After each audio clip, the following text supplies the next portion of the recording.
Hello, everyone. Welcome to the summer season for TouchDesigner Beginner Class with Nima.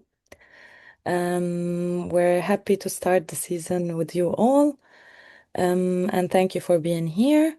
I'm just gonna I'm gonna give some information for the future. The link of this Zoom call, you can always find it on your uh, course page, and the reviews of the class. Sorry, one second. Um, and you can find the link there. And usually it's sent to you by email. This every session will be recorded, and you can rewatch it the next day, and you will have access to the course video material for a year after. If you had any questions, if you needed any help, feel free to email us. And I hope you enjoyed this class with us. Thank you, everyone. Thank you, Lynn. Lynn is our amazing Node Institute managing, assisting every course, every session. And then we have Julio, who is going to support me during the course, during this beginner class. And my name is Nima. Hello, y- you will learn about me throughout the whole course. We will get to know each other a little by little. Starting from today could be a nice moment of sharing a little bit your country of origin or where you are or what you do in life or if you have some passion, some hobbies related to new media art, so that you start also to know each other, which is always good because some of you might be also in the same town. We have usually a lot of people from Berlin that they then join the TD Hangout group on Discord, which is this group where they meet up weekly or every month in some different places. And yes, I would say that we can start to a tour of presentations. No, I would just go with Tesinglu. Tesinglu. I hope I said it correctly. You can just call me Lou. Lou. Yeah. Hi, Lou. Hi everyone. This is Lou. I'm from Taiwan and I'm currently based in LA. And I went to architecture school here and I've been playing with some like interactive audiovisual projects myself and also like started playing with TouchDesigner. So want to get a hang of it with, like more structural lessons. So yeah, we very appreciate to be here. Cool. Daniel. Yeah, hi. I'm I'm Daniel. I'm from Germany. I live in Bielefeld. I first got in touch with TouchDesigner about a year ago. Then it was a weekend course, and it was a fantastic course, but I didn't continue to work with TouchDesigner. Myself, I come from the post-production, doing some video effects, doing color correction and stuff, and I think it's an awesome tool with a GUI out of hell, but it's fine. And we will dedicate these first 2 weeks about explaining, well, all the UI, all the Yeah. panels. Thank you. Hamza or Ayub. I don't know your first name. Your microphone is off. Yes, Yeah. now it's on. Is it on? Yes, yes. Yeah. Hello, everyone. My name is Hamza. I'm from Syria, based in Syria also. I studied lighting design and graduated last year. Started to get in touch with TouchDesigner like 2 years ago. Playing with some audio reactivity, interactive visual. Started to get to know the projection mapping features, and That's it, I think. Good. It's already like good. You already Yeah, played with it quite a lot, and it's good because like with my course, it's more about starting from the beginning and giving all the important elements that maybe if you watch tutorials, they don't tell you. They just go straight on yeah, the exactly, visual. So it's good that we just overview on the entire techniques. Um, exactly. Lee, hello, Lee. Hello. Okay. Hi, hello everyone. So I'm Lee. I'm from Israel. I live up north. Um, I come from background of performance art, a lot of stage hours, acting, dancing, and in the Okay. last few years I create video art, generating with AI. Mhm. So I don't have any background in touch design. I just watched and did a little tutorials, and but Okay. really I'm aiming, and I'm a creative artist, and I present in all kind of um, yeah, art Okay. places, and I want to bring back the digital art, my digital art, bring it back to live. It's like Live performance. connecting back to stage in a way. So Nice. yeah.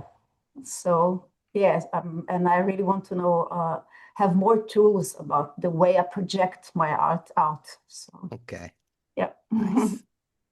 thank you. Super. Dennis. Hello everyone. I'm Dennis. I am Italian, currently living in Thailand. Um, what to say? Well, I've got like this main interest in my life about art, whether it's performative or visual arts, or also like art in general. And I've got like this interest in TouchDesigner because it has so many like ways to use and so many outputs that you can get from it. Yeah. And that's Yes. it. I Yes. just got interested Amazing. and put myself into it. Amazing. Thank you. Super cool. Where in Thailand? Where are you now? Uh, I'm in Pai, which is on the north. Wow. It's like close Wow. to Chiang Mai. Yeah, Okay. Nice. Yeah. Wow. yeah. Perfect weather. Anne, hello.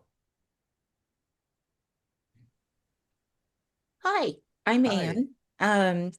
I am from New York City and I live in New York City. I started my career doing projections for live performance and then switched over to interactive design, which I've done commercially for quite some time. A lot of motion design, but I find I'm a lot more interested in generative art, and I would like to get back to some of that sort of live interaction with design. I've wanted to learn TouchDesigner for years, and I usually open the app and then close it very quickly because I find it a little overwhelming. And so I finally decided that I would actually take a proper course and maybe be guided through it, and hopefully that Yeah, will be more successful. it will be. Good. Sebastian. Yes, hi everyone. My name is Sebastian. I'm actually located in Berlin. I have a little studio there. So what we do is we do research-driven immersive experiences in general. And I'm working in the digital field since almost 30 Okay. years now. I tumbled upon TouchDesigner creating a prototype for an immersive installation, and it immediately got me, and I need to know more. That's why I'm here, and I'm Nice. really happy to Good. be together with all of you here to create something nice, Nice. hopefully. Super. And you Thank you. delivered the professional project with TouchDesigner? Like, Well, yeah, we oh, just started wow. to figure it out to prototype something, and it worked pretty well. Oh, So, cool. but I didn't do it by myself, so that's the next With a step, help. basically. Yeah. Nice. Cool, cool. And then Emilia. Hello. Emilia from the name, probably Italian. Sorry. now I have my hi. Hi. Actually, no, I'm German and I'm based in Berlin. Okay. Nice. Yes, and yeah, so I joined a little bit late, but now I just guess what the question was because I heard the others. And yeah, my background is in motion design, graphics and motion design. And yeah, but I was working the last 3 years with a company which they were architects, and I suggested once, I mean, they did interactive things as well. And once I suggested to work with TouchDesigner, and we had a little experimental phase. And during that time, I was playing a little bit around with Arduino and a sensor, but actually, I only played around and don't have any structure. You know, I just did here a little bit tutorials and there. But yeah, so I want to have more structure and learning and those things, and the community also as well. Yeah. And you and Sebastian are based in Berlin, so you can Yeah. already start following the TD Hangout group, and at the end of the course, you will might go to do some aperitivo. that would be nice, yes. Also, my sister's a dancer, and I also thought, like, since years already, it would be nice to collaborate with her on some performative, interactive things. Like, I also do my personal art works and installations, but yeah, I don't know, this kind of things. But I find really interesting to learn. I always wanted to learn, but didn't really. Yeah. Let's do it this time. So, Okay. thank you so much. Then we have Amira, Fabri, Dotun, and Falguni. I don't know if, because you have the cameras off, so I don't know if you want to share something, Amira. Hey, Hi. my Wi-Fi is not so good. That's why Okay. I put my video off. I'm based in Berlin. I'm a student. I study design, and in my last semesters, I did a little bit of touch designer. I worked with Arduino also, and um, Python.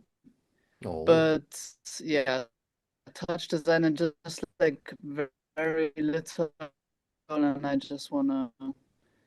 Yeah, I think it's a really interesting program. So yeah, that's why I'm here. Thank you. So, yes, your voice is lagging a little bit, so yeah, you can put your camera off if you prefer. And the lessons are recorded, and Okay, sorry. tomorrow there will be the link to the video of today. Hello, Dotun or Hi. Olabedi? Olabegi, you can call me Ola. Dan. Okay, done. Yeah, thank you very much. Yes. So I'm currently doing a master's degree in live event design, and I've had 15 years experience being a CEO of a production company.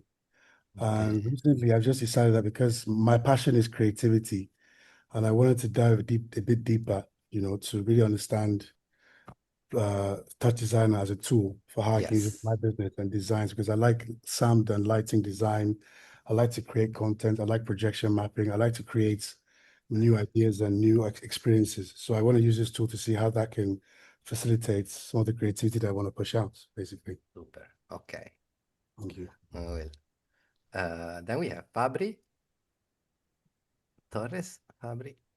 Hi. Yes. Hi. Yes, I was also like checking my internet. But it's good. I'm Fabri. I'm from Mexico, but I'm based in Ireland. So I'm graphic designer and I'm working in motion designer mainly. But I just started with touch design because I wanted like a fresh research, well, a fresh start in interactivity. Okay. Okay. Cool. Ireland, where? In the middle of nowhere or near Dublin? And the opposite way in Galway, In Galway. Okay, the nice. West Coast. Cool. And then, last but not least, we have Vias Falguni. Hello. I have internet issues too today, so Okay. I'll keep my camera off. Okay. My name is Falguni. Falguni. So I actually participated in the Touch Designer workshop in person in Bangalore, which was back in February. With my friends. Stefan, Electronaut, all of them were there. Yes, But yes. Simon. so I have been interested for a while, but my fundamentals are not clear. So I thought I should start from the Good. basics, from the beginners. And I like creative coding using P5JS and physical computing, That's and good. I teach UX. Cool. Super nice. Thank you. So now you have the motivation to keep studying because you saw the possibilities during the workshop in Bangalore. Uh, Yes, yes. it was great. I followed you from far. I was starting the intermediate course, so I couldn't join, unfortunately, the group in India. But I'm happy that they had a great workshop there. So today we will start from something pretty simple, but at the same time, if I show you the file, you might think, oh shit, it's super complex. I'll share my screen first, so that you can tell me if you can see clearly everything. Um, As you might notice, some of the parameters of these operators are pretty small. So my suggestion, but I guess that you know, it's always to have a second monitor in order to be able to have my sharing screen in full screen, and so that you can go easily on your primary monitor.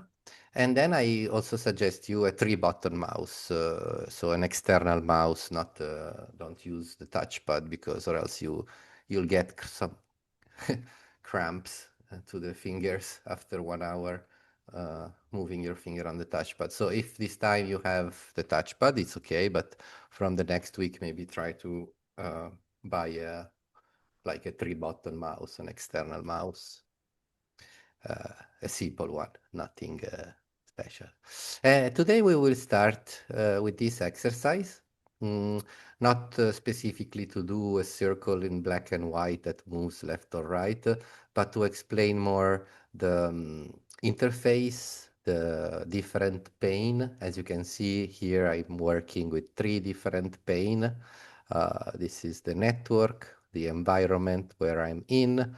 If I zoom out, I go out of this container, and this is my Canva, my main artboard, where I created a slider, a button, and also a little preview of the visual that I can also then explain you how to put in full screen on the second monitor. We won't start from the file closed, but we will do it together from zero, from the beginning. I want just to show you the final goal is to create a slider, a button that are changing something about the visual. So the button is enlarging the radius of the circle, and this slider is increasing the frequency of this movement, of this symmetrical movement. So we will understand how to create buttons and sliders, how to create UI panels that maybe can be a little bit more complex, like this one, that then you can use for other files, other projects. We will learn a lot about pane. So this type of visualization here. This is one pane. And the modality, the typology of the pane is a network editor. While these two are other 2 different pane that we will see how to create them, how to split the view into different panes, and these are different typology. This is called panel, and this is parameters, for example. So we will arrive to this at the end of the session. We will start by understanding what are the components that are creating some buttons and sliders, for example. So the UI panels, and then we will also start to talk a little bit about compositing video. Compositing video or compositing images, because as you might know, TouchDesigner is a software for 3D and video compositing in real time. So there is an aspect of 3D, of course, but there is also an important aspect of video compositing. So now whenever you do a render with TouchDesigner, it might look a little bit flat, a little bit, flatty, old school. So with compositing, you can find a way to give more depth to it, to the render of your 3D scene. Today we're gonna talk a lot about the interface, and then I'll give you also an overview about the course. What's this? No. Where is the node? So we have this new website now. It's more modern, I would say. So these are the different modules that we will encounter. Every module has a quiz. The quiz is just it's not that important. The questions are very simple somehow. It's just to remember something about the previous session. So it's not even mandatory, but you can have fun by doing it. So if you see every session, it's a different topic. So we will cover, for example, in the first two sessions, it's everything related to how you browse the software, what are the components, what are the panels in specifically, which are these, let's say, UI elements. Then we will also talk about some helpers, like the operator snippets or the Python expression part. And then we will talk about TOPS, texture operators. So we will start understanding how to set the resolution, how to use texture operators together. And at the end, we will always have one final outcome, like a visual. And then these first two appointments, as I said, are more technical about how to browse, how to create customized parameter or custom parameter or custom pages, which we will discover next week. And then we will start with the techniques, the visual techniques, and we will try to cover most of them. But obviously then if you want to become an expert of a specific technique, no, and you want to deep dive in, for example, feedback loops, which is a texture-based technique, then you might find more materials, more tutorial online. And every session I will probably point out which are the best instructors online for the specific technique. For example, feedback loop, I already think about Kapitan Papanik, who's a girl that does a lot of tutorial and she's very artsy.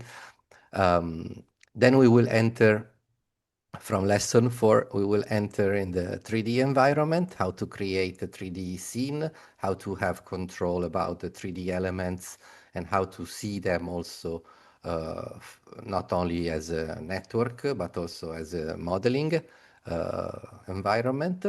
And then we will start to talk about particle system,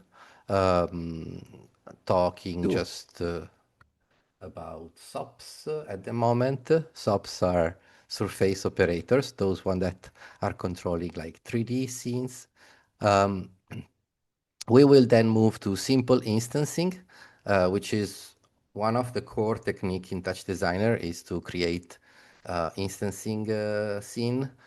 So how to copy a certain 3D element many times, and for each copy you change some attributes. These attributes, they are like the colors or the scaling or the position. And we will start with some very simple. Here, if I click, it doesn't open because but I need to go, for example, in the beginner of last year. Yeah, because they are locked until the day of the course, but I can give you intermediate beginner. Asset.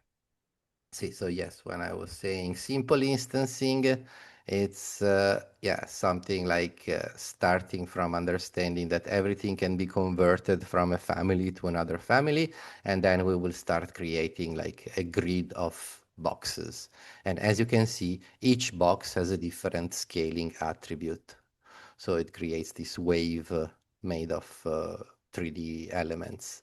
And then we will continue with instancing. We will go inside some more sound reactive or audio reactive instancing, two of them, one with the audio spectrum, one just with sound analysis, with a tool that we will find in the palette of the software. And then we will continue.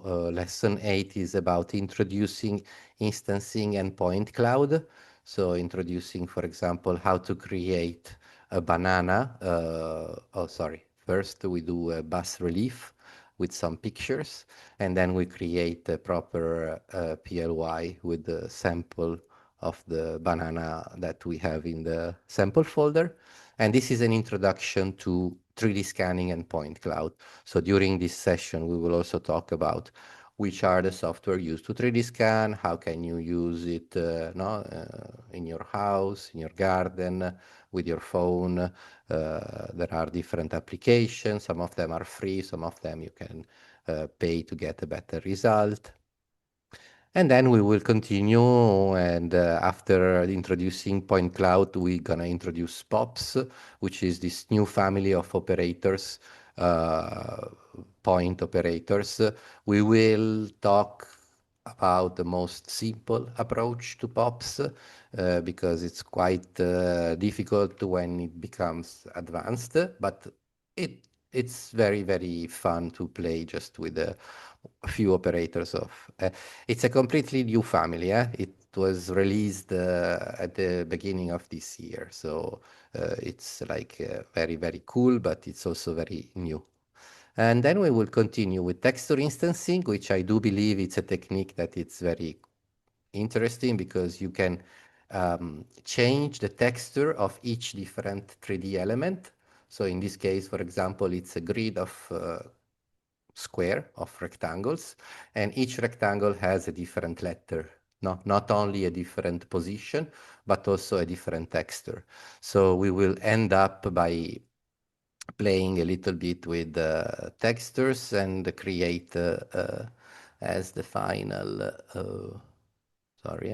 as a final exercise. As you can see, the lessons are becoming longer.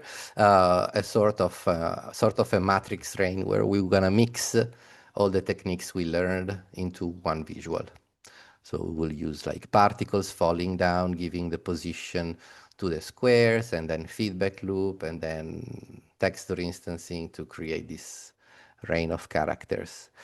And then, as we noticed that there was a demand from the community and from TouchDesigner as well to introduce during the beginner course two important programming language. We will have we will host two instructors that are Vanta for GLSL, for introduction to shaders. As now, you know, shaders are becoming so popular because of vibe coding. You can easily get a nice shader, just asking Claude to create your a shader about, I don't know, kaleidoscope visuals, something like that, no? And it will create you a shader. So probably having an understanding of how shaders are structured could be very useful. And then we will have, as the last module, an amazing session with Dan Molnar, Function Store, who's the magician of Python. He's the wizard of Python. He knows everything about it. He creates tools for TouchDesigner that are very popular, and so we will have him in the last session. Okay. I didn't talk a lot about myself. My name is Nima. I am Italian. I was born in Italy, but my parents are both Iranian, so my origins are Iranian. And I live in Genoa, near the seaside. I'm based here since 1 year. Before I was in France for 5 or 6 years. It was very nice. And yes, sorry, I use TouchDesigner since 2008. I was probably lucky that when I did my master course in 2008, I had one of the course was with Andrew Quinn, my mentor of TouchDesigner at the time, which I still keep contact with, and we are friends. So I started TouchDesigner somehow in that period where the community was not that big. And I mean, we struggled quite a lot to learn because there were no tutorials online. So we learned through the forum, through sharing the files and sticks, reading a lot of Wikipedia page. And then I kept working with it throughout the years, teaching also in university. And so I'm one of the most wanted instructor, probably, I don't know, because I like to share knowledge. I find it easy and fun.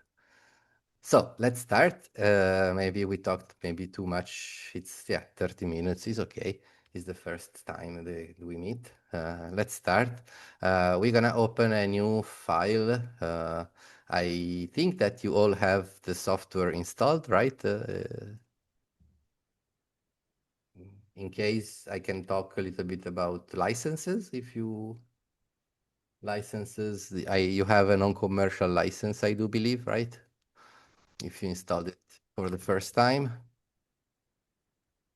Nima, I try to join again from another screen. So if you let me in, please. Thank you. Yes. So you know that when you get the software, you download it, but then in the meantime, you have to create your account, right? And then when you have your account, you get, oops.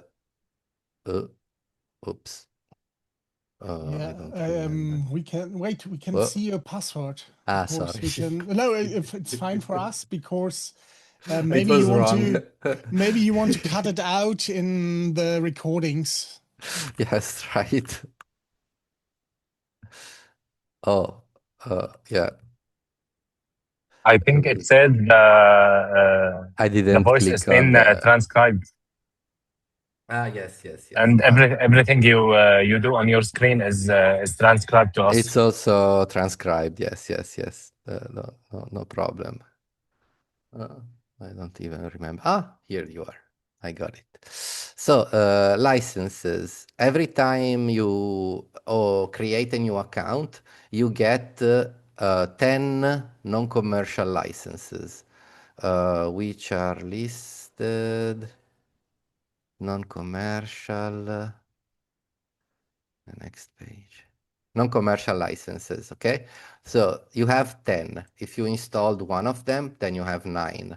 These licenses are one shot, so you cannot uninstall them, but you can install on different machines. They have mainly all the feature of the commercial license. The limitations are that you cannot input or output textures or rendering, like that are bigger than 1280 pixel by 1280 pixel.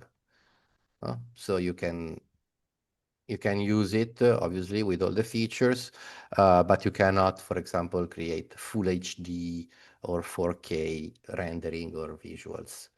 You can always upscale the window on a full screen monitor, but then your native content will be 1280. And the other operator that is limited with non-commercial license and that everybody wants is the blob track top, which is creating blob tracking on any video.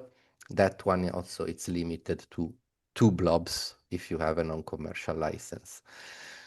If you ever will want to buy a license for a project in the future, just to know, you can buy a commercial one.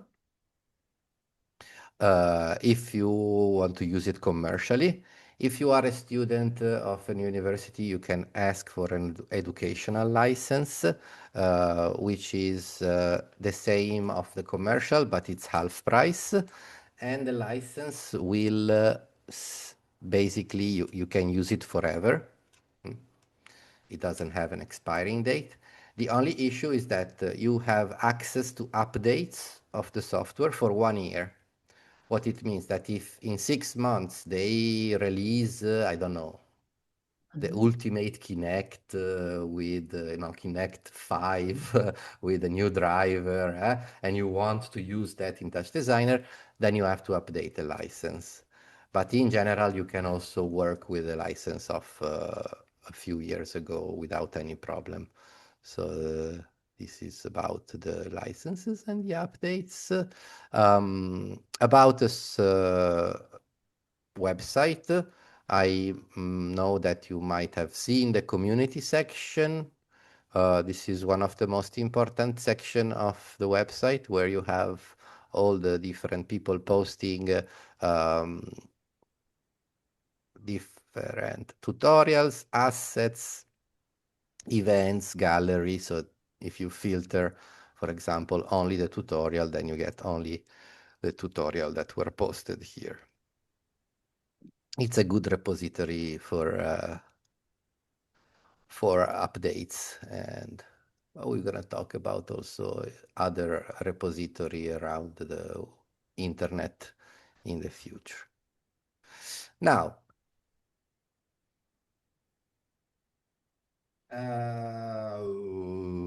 I don't know, Daniel, but you can ask that specific question to Lynn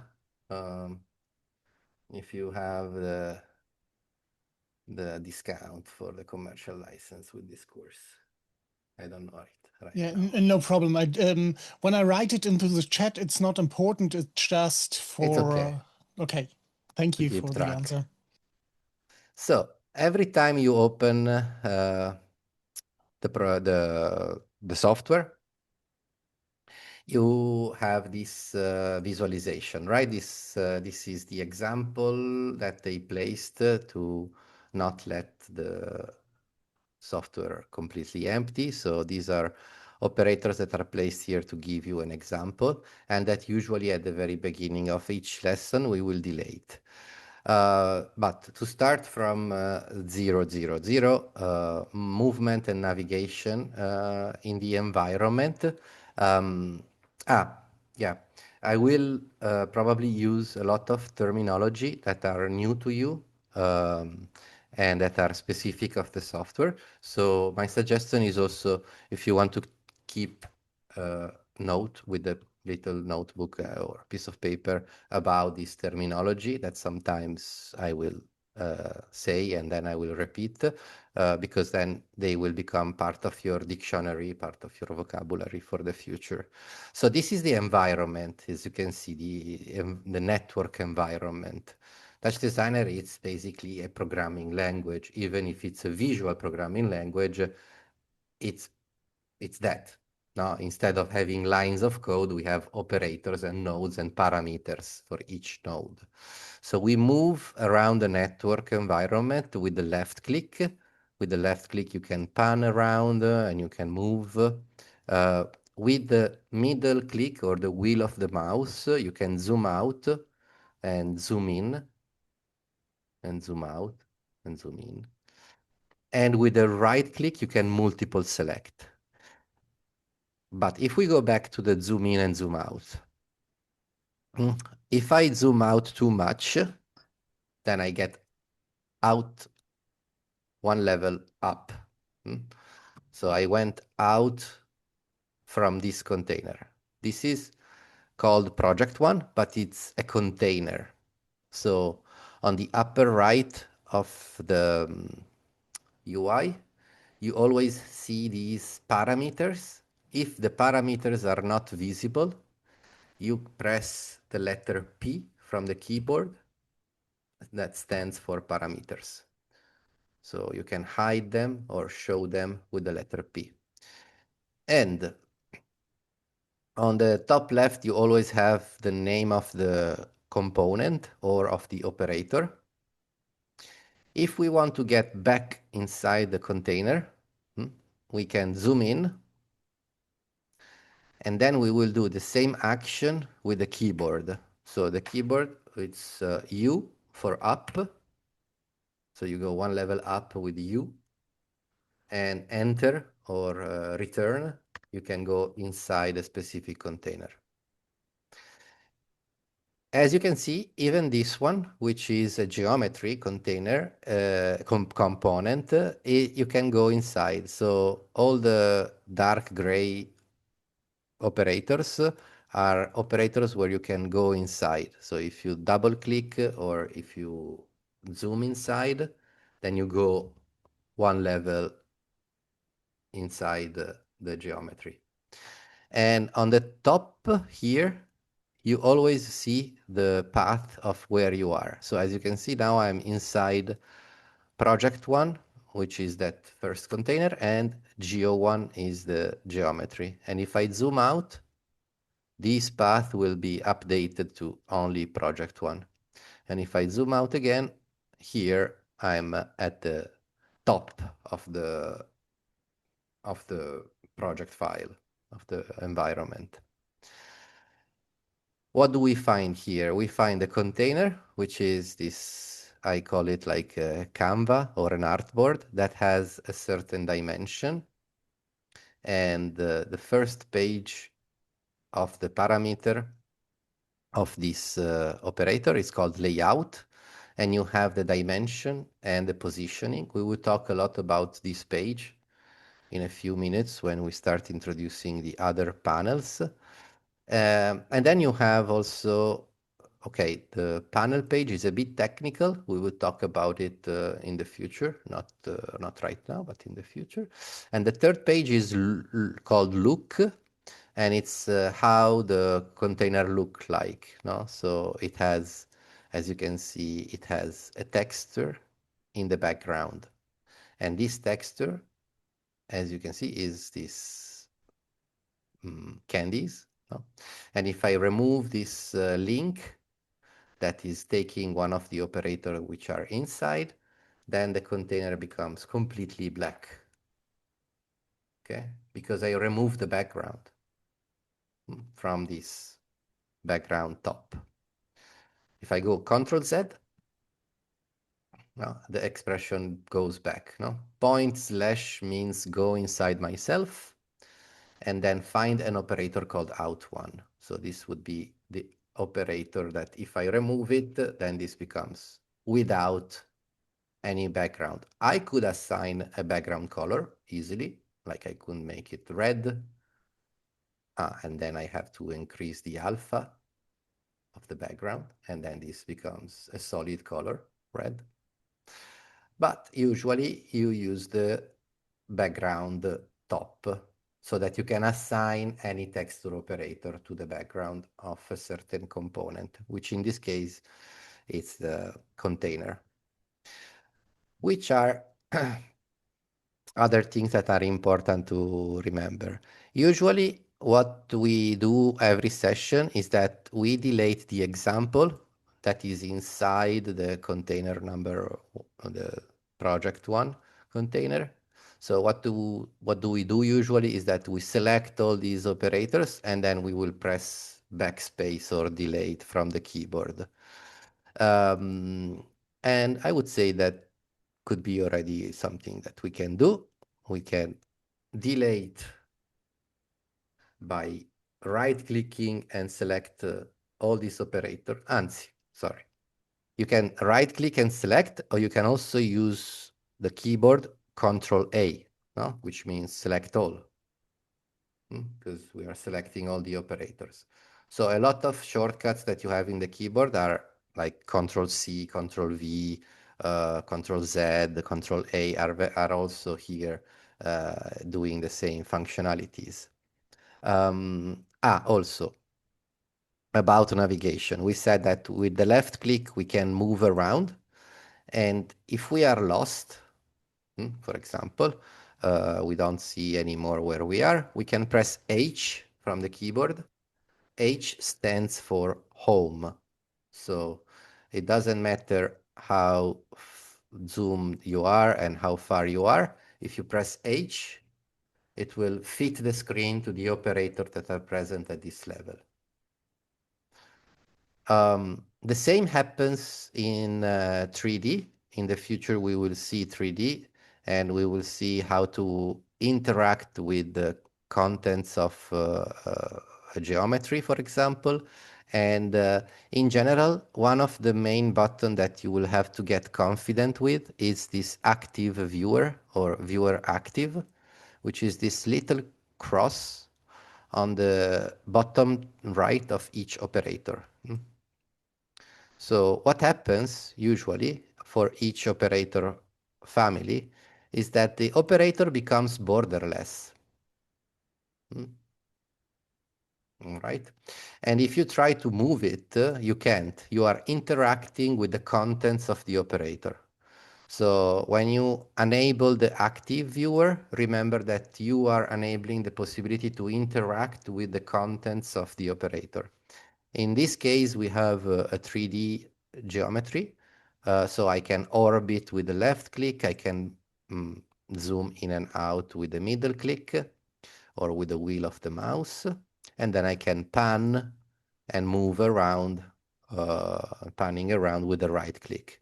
And even in this situation, even inside this geometry, if I press H, it will, and if I'm lost and I press H, it will bring me back home.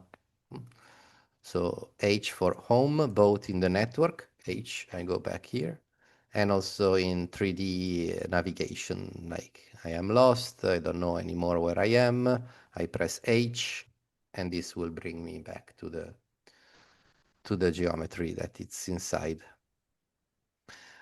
Okay, so we talked about navigation. Now we can select all these operators here. And we can use the backspace to delete them, or you can use the delete key to delete them. Also, we will close this palette of tools that are on the left. This is a list of tools that usually it's used to import pre-made components like, I don't know, plugins or like techniques specific that somebody else created and that were included in the official palette of instruments. We will close it for the moment, and then in the future we will reopen it with this open palette button, okay, which is nearby the file button here. It looks like a little drawer with an arrow that comes out. Yeah, so Control Z to go back. Just in one thing more. If we go one level up, I talked about this container, which is usually I usually associate it with an artboard in Illustrator. So it's like defining the dimension of your project, defining the position and so on.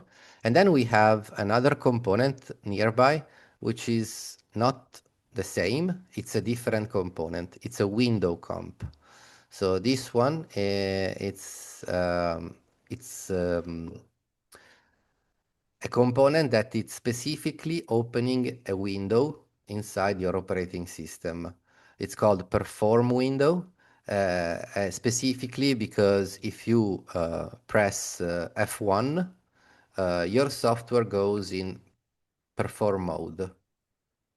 F1, if you don't have it on your keyboard, or maybe you might have to press FN F1. But if you don't have F1 on your keyboard, you have a little button here on the top left of the software, nearby the palette button. You have this perform mode button, which is running the software in perform mode. All right. So what it's doing is that it's hiding the editor mode and it's opening the final result that this container is showing in one window. Okay.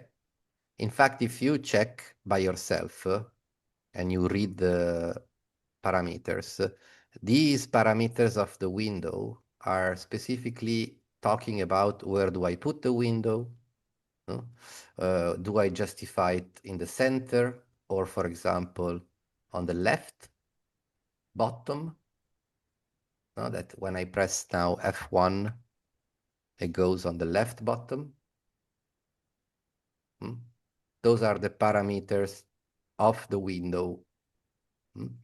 There is also the possibility to, as you know, the software non-commercial license is limited to 1280 pixel by 1280. Usually you go 1280 720, no, to keep the aspect ratio of a 16 by 9. But then maybe you want to use it on a full HD projector or on a full HD monitor. And you always have this opening size option of the window. So this window comp has this opening size option that you can set to fill.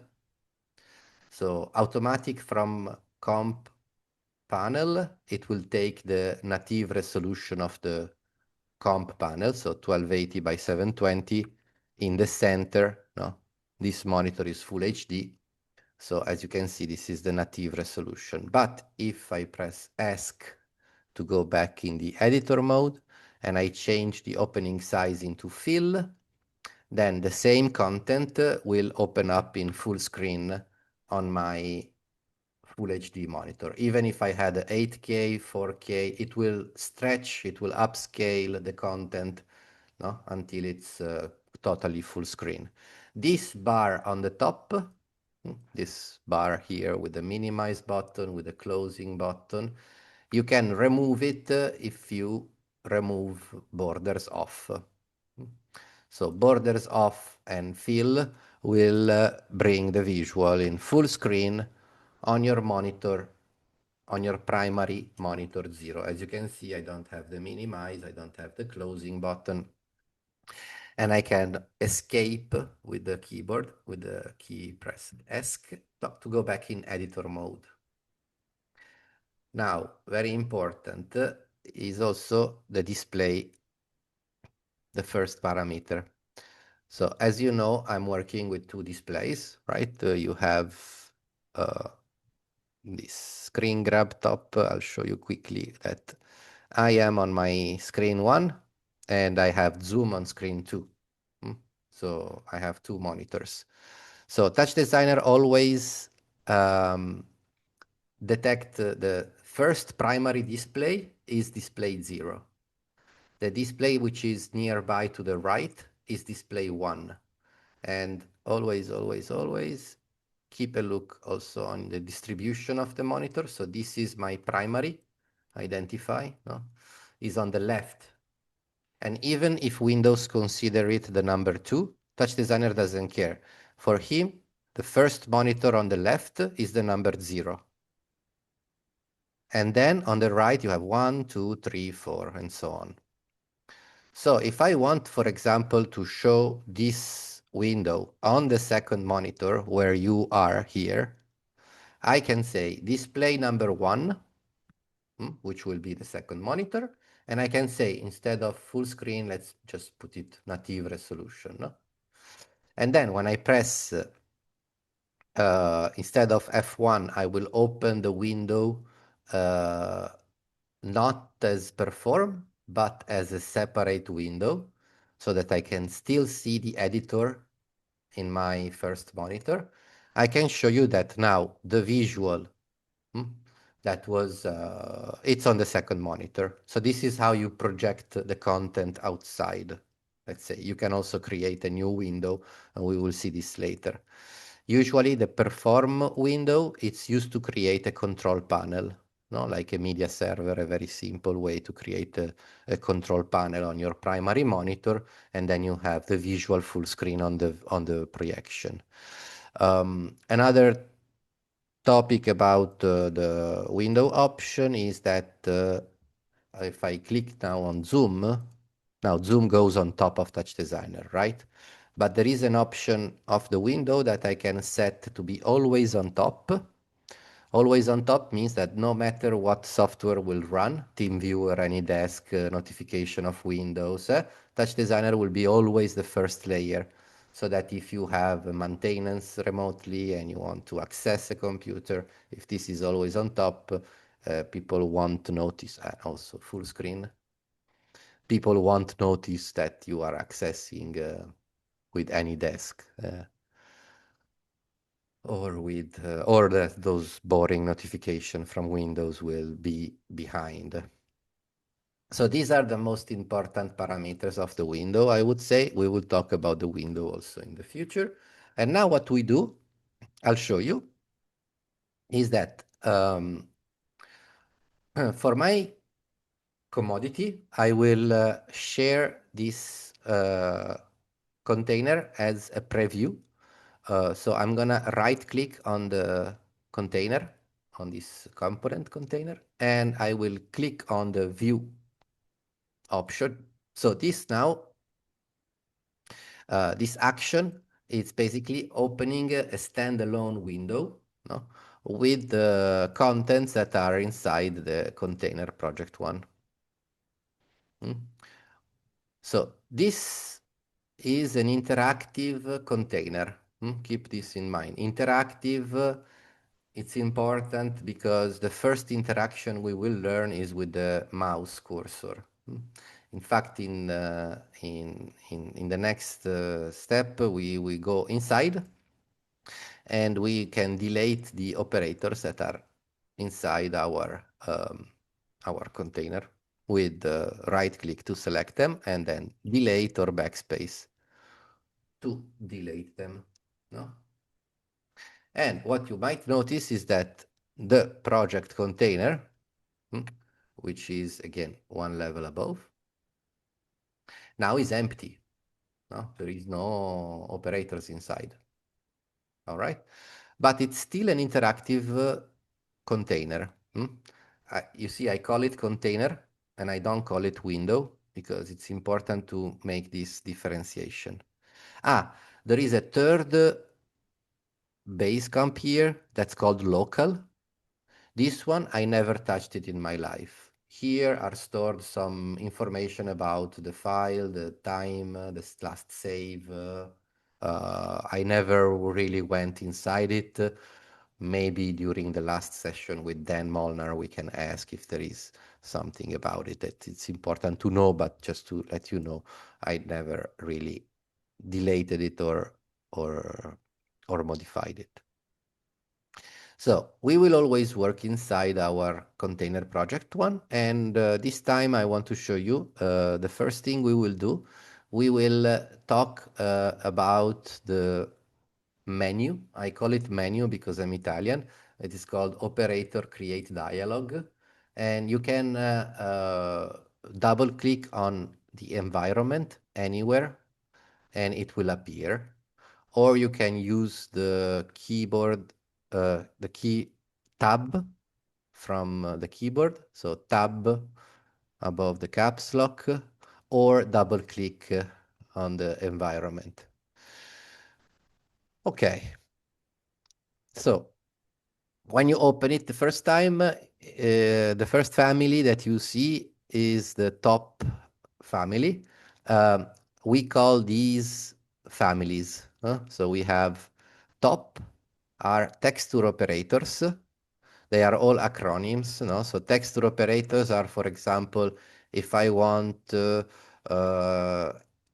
my webcam, if I want to have a video stream, if I want to import a video file, all the operations of After Effects, no? Compositing, blurring, changing levels, doing some composition. Don't worry about the quantity of the operators.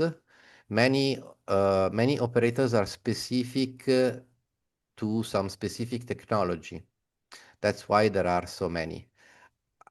I personally, after more than 15 years of TouchDesigner, I know that I wouldn't 30% of them, I would say, maybe more, but I don't know them all. Also because most of them, as I said, are specific technology. Like Z is a type of webcam with the depth sensor. Then you have like Substance for Substance Painter. So there are really a lot of operators also for Oculus or OpenVR for the other HTC Vive.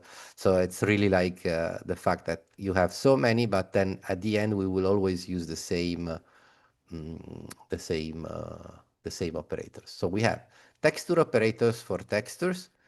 Then we have the green one. These are chop channel operators. So channels are like numbers. So every time you have to deal with numbers and logics, for example, from the keyboard input to the audio files, you have a long list of audio operators. Audio comes as a series of numbers. Serial is the communication with Arduino. I heard some of you are into Arduino. So serial chop is the communication with Arduino. You can receive messages from Arduino. OSC is Open Sound Control. We will talk about it in the future. How to send messages from a software to another or from a device to another. So all the green ones are for controlling numbers and channels, modifying them. Keep in mind that always you see that you always have like the darker one and the lighter one. The darker one in every family are the generators, are those one that you place as first, no? That they generate something. And then the lighter one are the modifiers. So for example, if you place a joystick and then you have a joypad connected, you will get all the buttons and knobs of the joystick immediately, because it's a universal driver. Even here, there are operators that are very specific. For example, this Leuze Rod 4 is a device from Leuze, which is a German company. And if I show you this device, you will be like, why it's still there? No, because it's like an old LiDAR, still used in many. It's a big one. It's like big like my head and heavy. And it's basically a radar, which creates this kind of radar wall that you can use to scan or to detect the dimension of boxes or to scan barcodes, or you can also use it to track hands. No, when you put your hand inside it. So this is just to say that we do also have operators of very specific hardware technology. That's why there is so many. Then we have surface operators, SOPs. So these are all the 3D operators that are creating mesh polygons. We will also play with the low poly technique.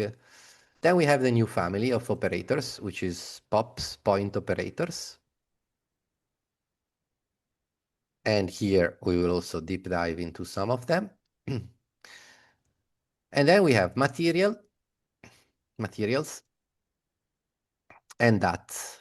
These ones probably we will talk about them at the end of our course, are the ones that are a bit more complex to introduce at the very beginning of the course. It's not that important to introduce that.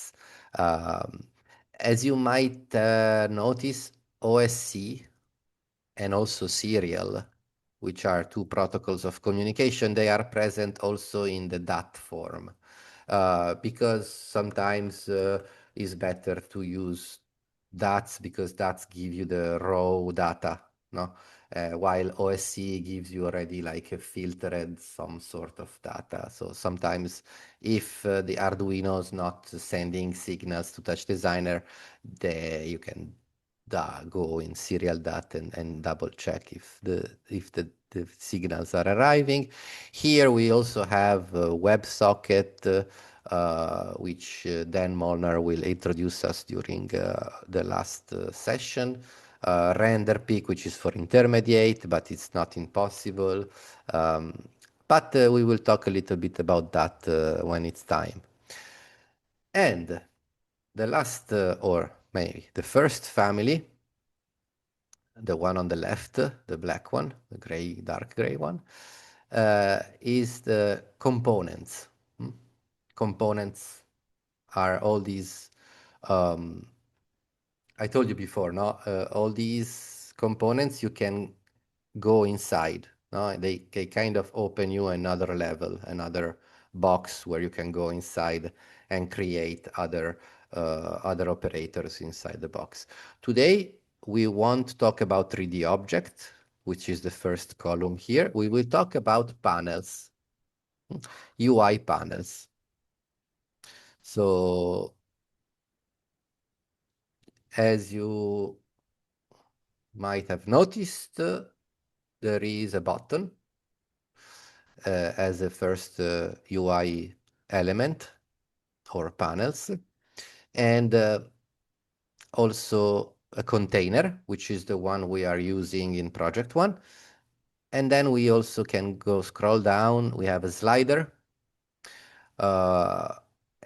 So these three are the most simple to explain. Now you have a slider, a button, a container that we will use today.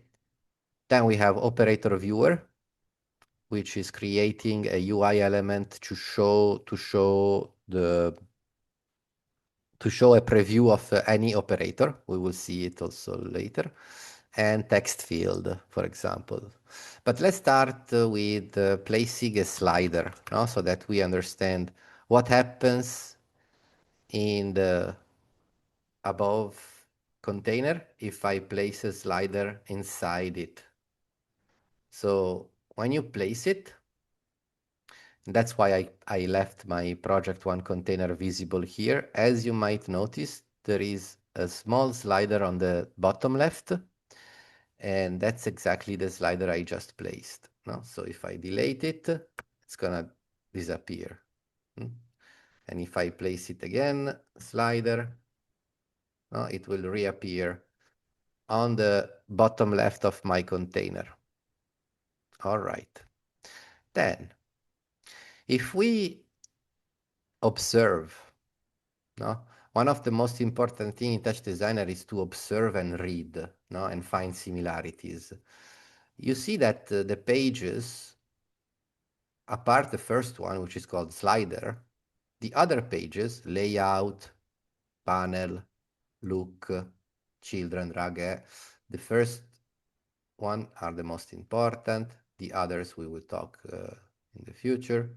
They are exactly like the same pages we have on the container. Now, if we go up one level, now the container has the same pages.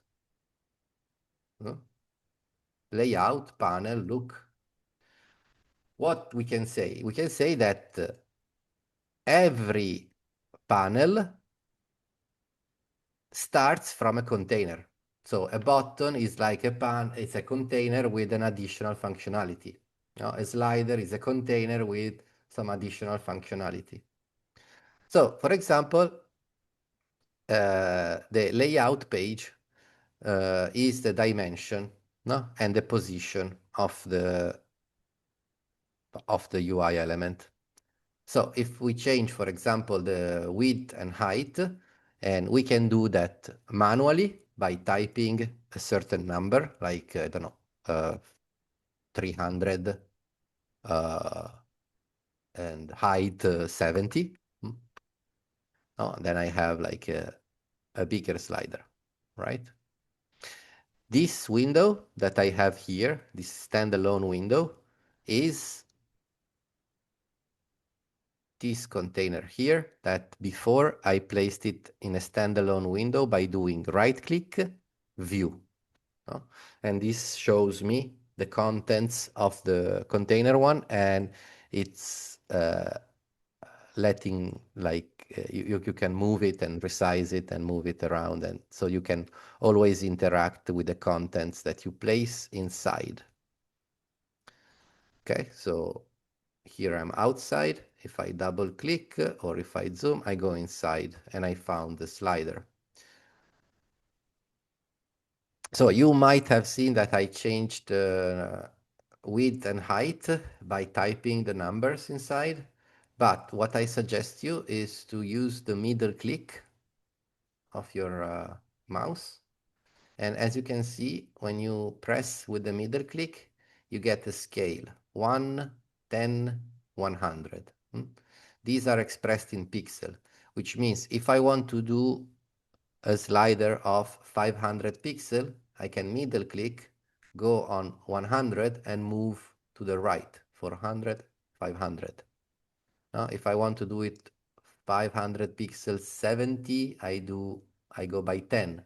So I middle click, I keep the middle click pressed, and then I go on the 10, and then I go to the right, 570, and so on. I can go 569, 68, if I move by one by one. Nima, I have a question, sorry. Yes. I lost the right box of the layout on the panel. Okay. The right box, this one. No, the right box that gives me the slider, and then I see where the layout and the panel, just the information box. The parameters. The parameters. Yeah, the parameters. Thank you. P. Oh, P. Okay. P parameters. Yes. Okay. Yes, thank you. Which is also, it's also good to know that before I was doing this preview with a right click on the container, I can do the same, for example, with the slider view. It will open me a 300 by 70 slider on my Full HD, which I can resize. So this is the preview of the panel, this UI element. Before I was doing it here, view, and it shows me this one. And you can also visualize the parameters if you want to know. Parameters is the first one. So you can do the same action and have the parameters in a standalone window. This could be useful today in the future when we will have to attach a certain background to the project one container. So you saw that you can change the dimension of the slider. Now you can make it longer. You can move with the middle click. You select like every 10, and then you go to the left. You move every 10 pixel, or you go to the right. You make it thicker in height. And then we have the X and Y position. These are also expressed in pixel. So if I move, I don't know, 30 pixel to the right and 30 pixel to the top, no, I'm moving from the corner of the edge of the container. So I can move the slider manually by pixel. So if I go, for example, to 1280 pixel, then the slider is basically outside. No, it's not anymore inside. So these are pixels, which is cool. But I also want to highlight the anchor method. The anchor method is somehow better to use because it's not based on pixel, it's based on percentage. So it doesn't matter how big my container is. I can justify the slider to the left. If I do left anchor 0, it's to the left. No? If I want to place it horizontally, let's say in the middle, I go left anchor 0.5. And again, here, as you saw, I moved with the middle click. No? In this case, I chose decimal, no? 0.1, and then I moved from 0 to 0.5. And so 0.5 is the center of the container. So it's 50%, no, in the center. But the slider is justified to the left. So the horizontal origin of the slider is at 0, which means it's justified to the left. So if I move this to 0.5, now my slider is always in the middle, and it doesn't matter how big the parent container is. The parent container is this project one, right? So if I make it smaller, let's say I make it 720 by 720, no, my slider is always in the middle. No? So it's adapting. So the the anchors are much better because it doesn't matter how big the parent component is, they will always adapt. No? So let's imagine, for example, let's imagine I want to place the slider on the top right of my container. So I will go probably left anchor 1, right? And then I might see that here now I have the slider in the middle, so horizontal origin 1. No? So now it's justified to the right. And then if I go up vertically with bottom anchor, I go 1. And with vertical origin, I go 1. Now my starting position is from the top left, from the top right. And from that position, I could go to create some margins. I could go minus 50 pixel to the left and minus 50 pixel vertically. So like this, I get this, no? These borders, these margins. No? So a good way is to combine anchors and manual position. Not only, no, we will see now other stuff. I will place the slider back in the middle because this was just to explain the, more or less in the middle. It's not important that it's exactly in the middle. So 05050505, it will be exactly centered in the middle of our container. And then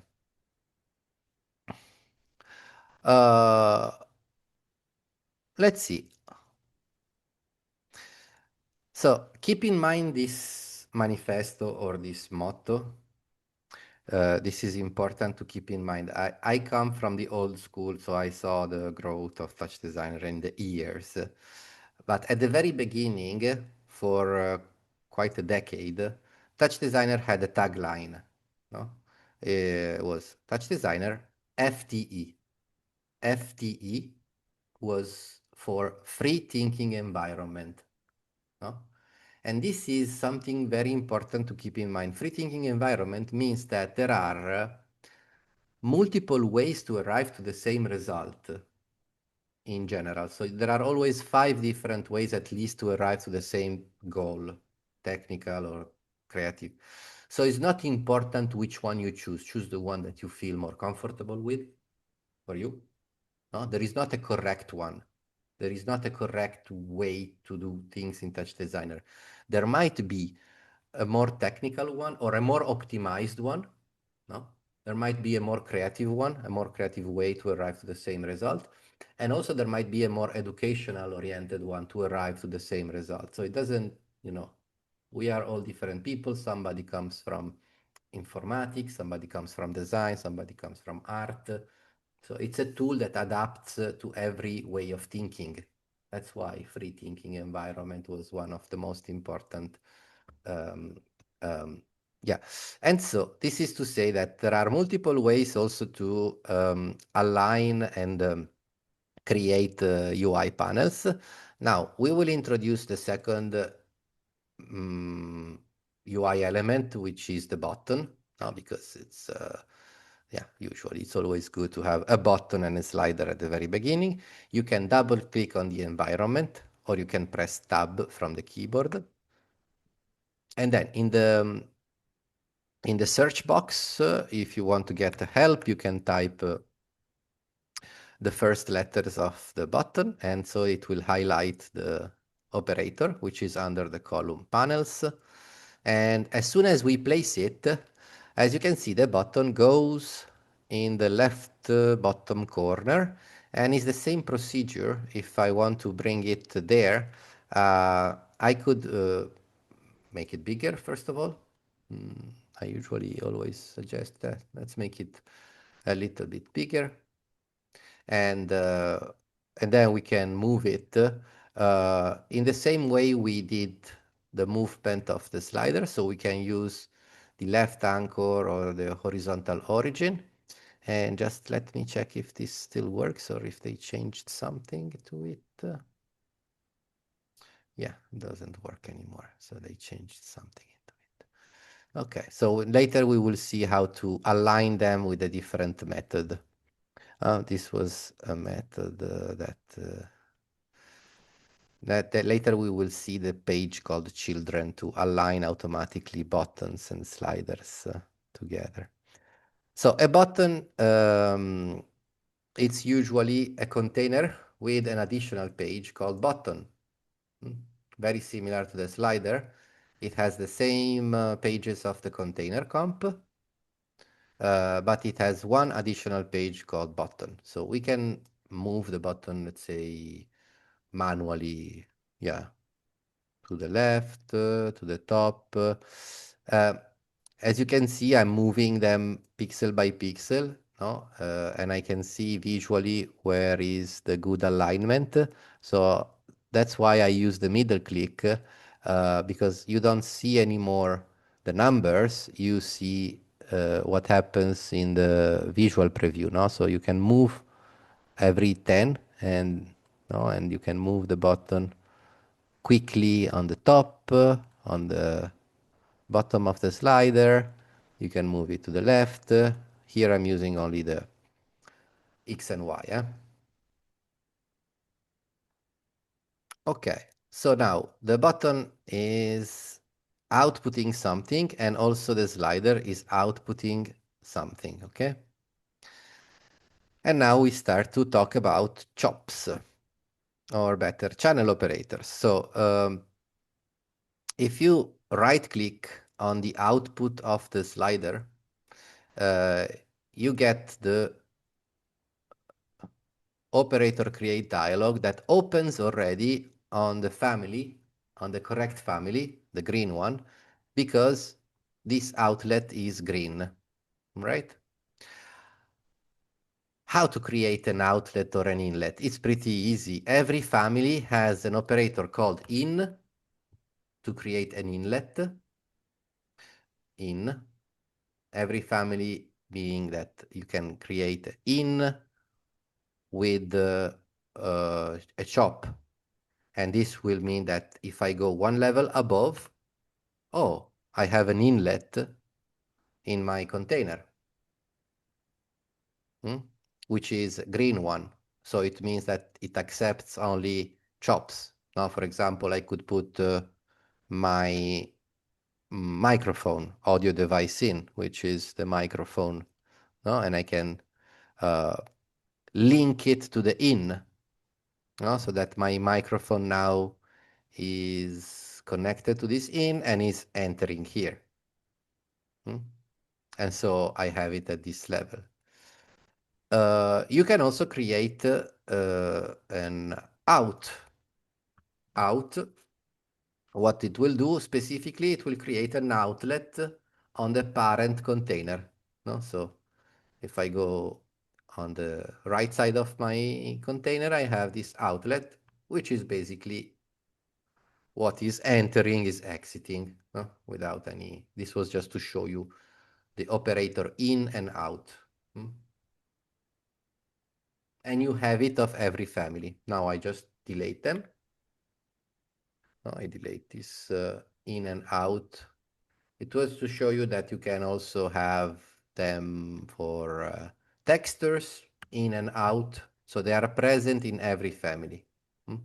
And if you have multiple in, like for example, you have in top, but also in sop, on the level above, you have different now if it's a texture, maybe we can input a movie file in, which is a PNG or a video, and then if it's a geometry, we can use a sphere, and input a sphere. So this is just to show you how easy it is to create inlets of textures, of geometries, or of channels, also of DAT and MAT and POP, and also create outlets.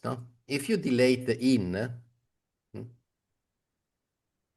then the inlets are cancelled, and so these are not able to connect, all right? So that's why we have outlets here, which it means that inside there is for sure an operator called out, and you can also double click to see it. Oh yes, there is out operator. So that's the operator that creates this outlet. And so if I right click, it opens the chop family, the green family for managing channels. And I usually always use a lot of null. Null are operators that are used. They don't do any specific operation. They are usually used to export the result. To export, in this case, is a channel, but it can also be a texture if we are in a texture family, or a geometry if we are in subs. So nulls in general are operators that we use at the end of a certain chain of, it's like the end result, or it can be also placed as a checkpoint. We will see it, we will use it quite a lot. So as you can see here, I have my slider, my button. If I try to interact with the slider or the button, I can't because they are not active. But if I try to interact with them in the container project one, which is here as an active standalone window, I can see that by moving to the left and to the right, the value that comes out of the slider goes from 0 to 1. All right. And the button, similarly, now if I click it, it goes to 1. And if I click it again, it goes to 0. And this is because it's a toggle button. I got a quick question. You can slide your slider, but if I press on my slider, I only can press to the point where the slider should go. So if I try to slide it, I only am going to the place where I click in it. So I can't slide it. Is there any trick how to slide the slider? So you can click here and click there, but if you click and drag, it doesn't slide. It won't slide if I click and drag, but if I click the endpoint, it will jump there, but I can't slide. Okay. Are you on Mac? I'm on Windows. You are on Windows, so this should work. So I know why. Probably you are in pause check your yes, I'm on time pause. code. Okay, thank you. You're Yeah, welcome. when I'm not pausing, yeah, you're right. So you Thank gave you. me a very good hint to remember everyone. So on the bottom part, we have the time code. This I completely forgot. So TouchDesigner, it's a real-time software. It runs at 60 FPS. That's where you can change if you want, but never change it because it's not really needed. 60 FPS is the frame per second. So it runs at 60 FPS. Sometimes for specific technology like data path, which are like these external graphic cards that are splitting the video signal in multiple windows, you can go down to 30 because they create the bottleneck. 30 FPS, they run at 30 FPS. So, but usually you never change it. And then you have this time code. My suggestion is for the beginning, for now, is just keep an eye on the fact that this should be in play. If it's in pause, it's because maybe you, by mistake, pressed the space bar. So the space bar goes in pause. And in that case, even if I, okay. Always keep an eye here because it's very common to hit by error the space bar. And so the software goes in pause. And so sometimes you are like, it's not working, but it's working. This is a loop of 10 seconds, 600 frames that are running in a loop. So it's not important at the moment to change the time code. We will use it like this always. And the FPS is also expressed here on the top. Here you can change it if you want, but never do it. Here it's expressed on the top. Now, I also have to keep the timing in mind. So in 30 minutes, maybe now we can make a little break. Usually I do one break at the middle. It's 7:30. Now we can do a 5 minutes break. It would be okay for you? It's the first lesson, so we do 5 minutes. In the future, we do 10 minutes break, but you can always adapt. Take your break. I'll put some music just to make company. Nima, is this a good point? I had to join late. I was struggling with the Zoom login, unfortunately. I just wondered if you could just recap. Like, I see that you've got a container, and I'm like, how have you linked that to your like little pop-up? Yes, this one. It's Yes. super easy. This is because every component or every operator, you can right-click. You have a series of options, but then the most important ones for the moment are view. And you get this the same content in a standalone window that you can move around. And I keep it here for commodity, for sharing with you the interactive window. So now if you go inside and you place any slider or button from the comp family, then you can interact with them already in this container, which is already active here because it's in the standalone window. Oh, that's great. Thank you. And just so that I'm caught up for the next bit, I've put in a slider and a button. Do I need to put in and outs, or am I good with just the UI elements? You are good just with the UI elements. You can connect to the slider and the button a null so that we can see the numbers coming out. Oh, that's great. Okay, I'll do that. Thank you for catching me up. Appreciate it. See you in 5. I'll put some music. I hope you appreciate the music break. If you have any suggestion for music, feel free. I'll put some jazz.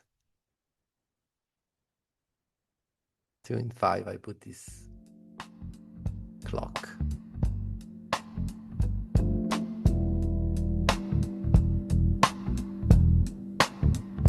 Yeah.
back.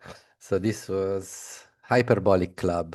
You can find a lot of nice playlists here. It was suggested from one of the participants of last season. It was very nice. And we are back. So waiting for the people to come. Maybe I didn't mention, I'm an interaction designer. I have studied interaction design in Milan with all the community around Arduino.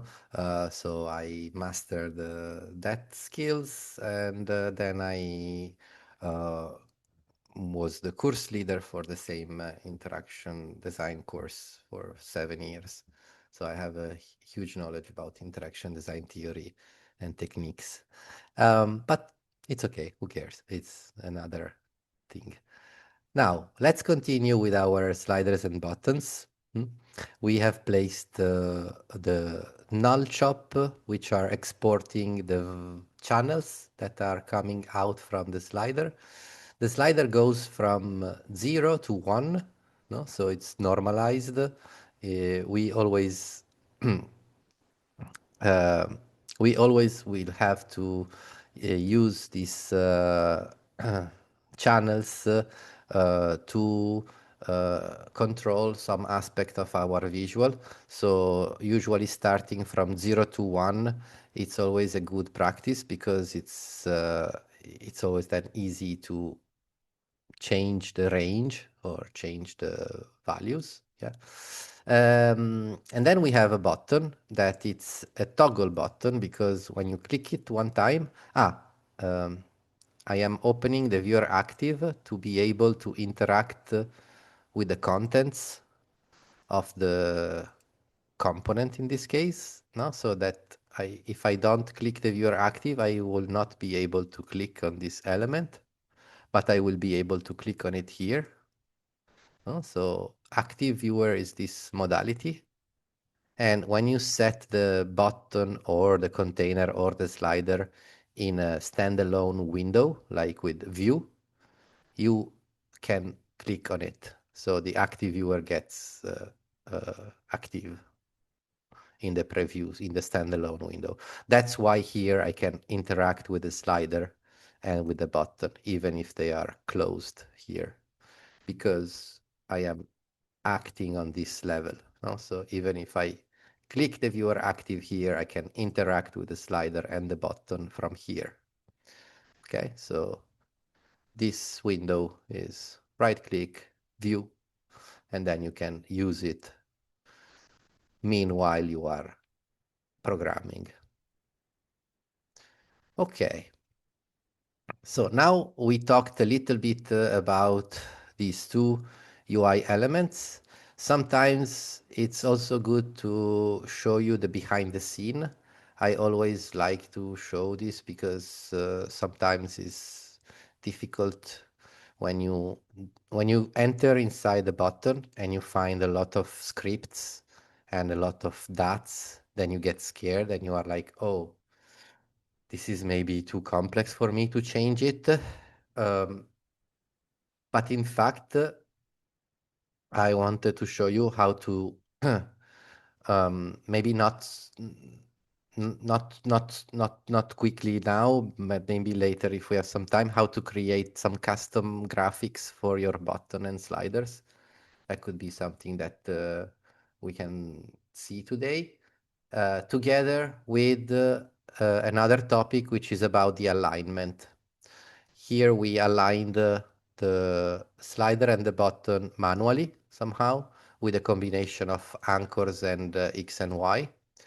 But I want to show you something more interesting. So we will now create a container inside the existing container, and we will then create multiple buttons and multiple sliders inside this new container. I can show you maybe the goal. The goal is to create, actually, here you are, is to create this element here that you can reuse in other files. Sorry, this is So this is what we can do now to quickly understand that you can create your own UI, a bit more complex. This is not that complex. You will see that it's easy. And then you can use it in multiple files, saving it as an external component. As you can see here, this is not exactly a project file, it's a tox.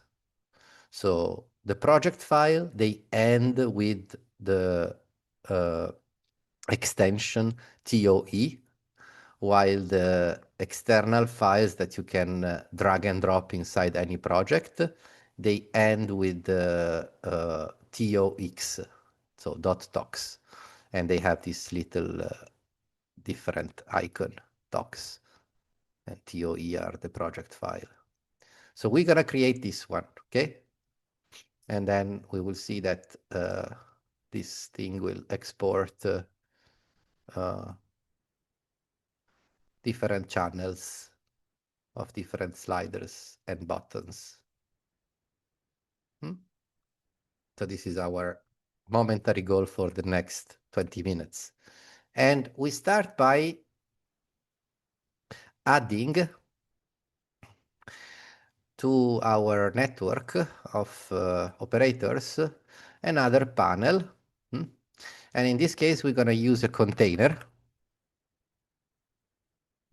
which is the same one that we have on the project one.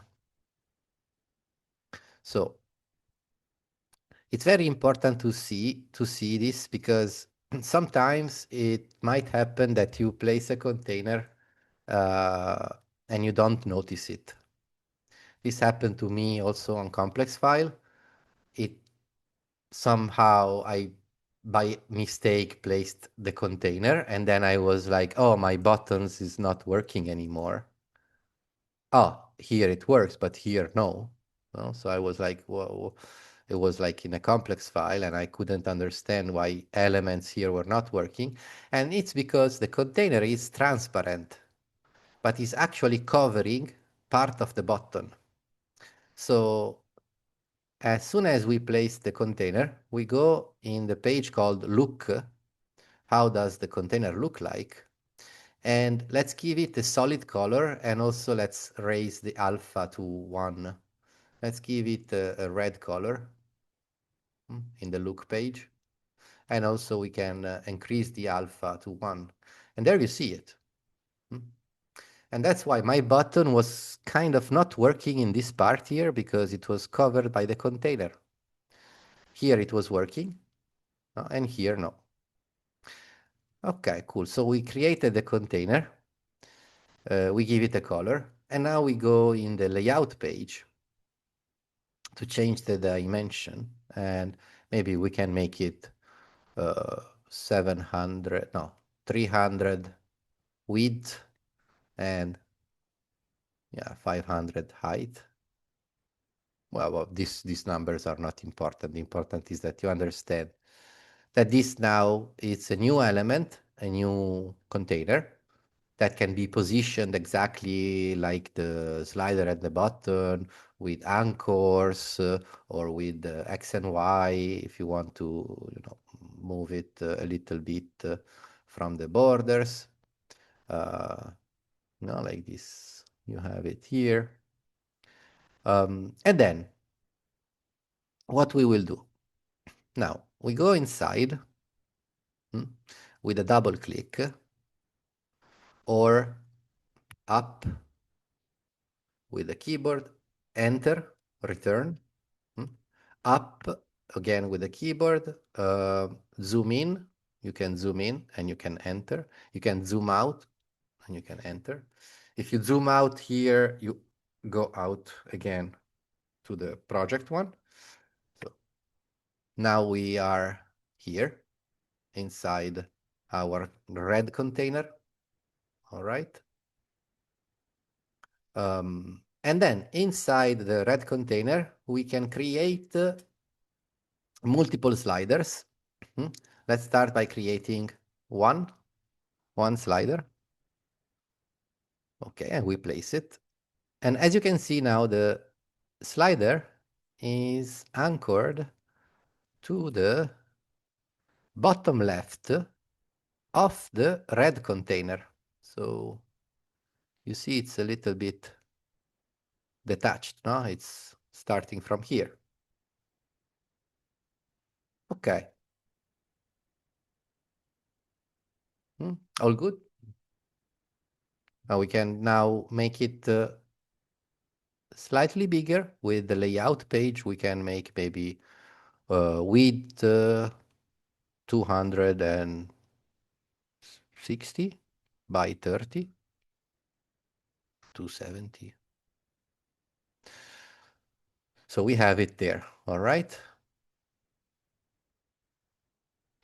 Now, why I want to show you this trick? Because sometimes it's even more easy to use this method, which is I copy paste the slider, let's say 5 or 6 times. So copy, paste with Control V, 6 times.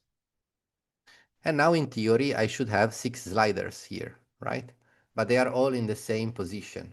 They are all positioned at 0, 0, meaning if I take the last one and I move it in TY up, there it is, okay?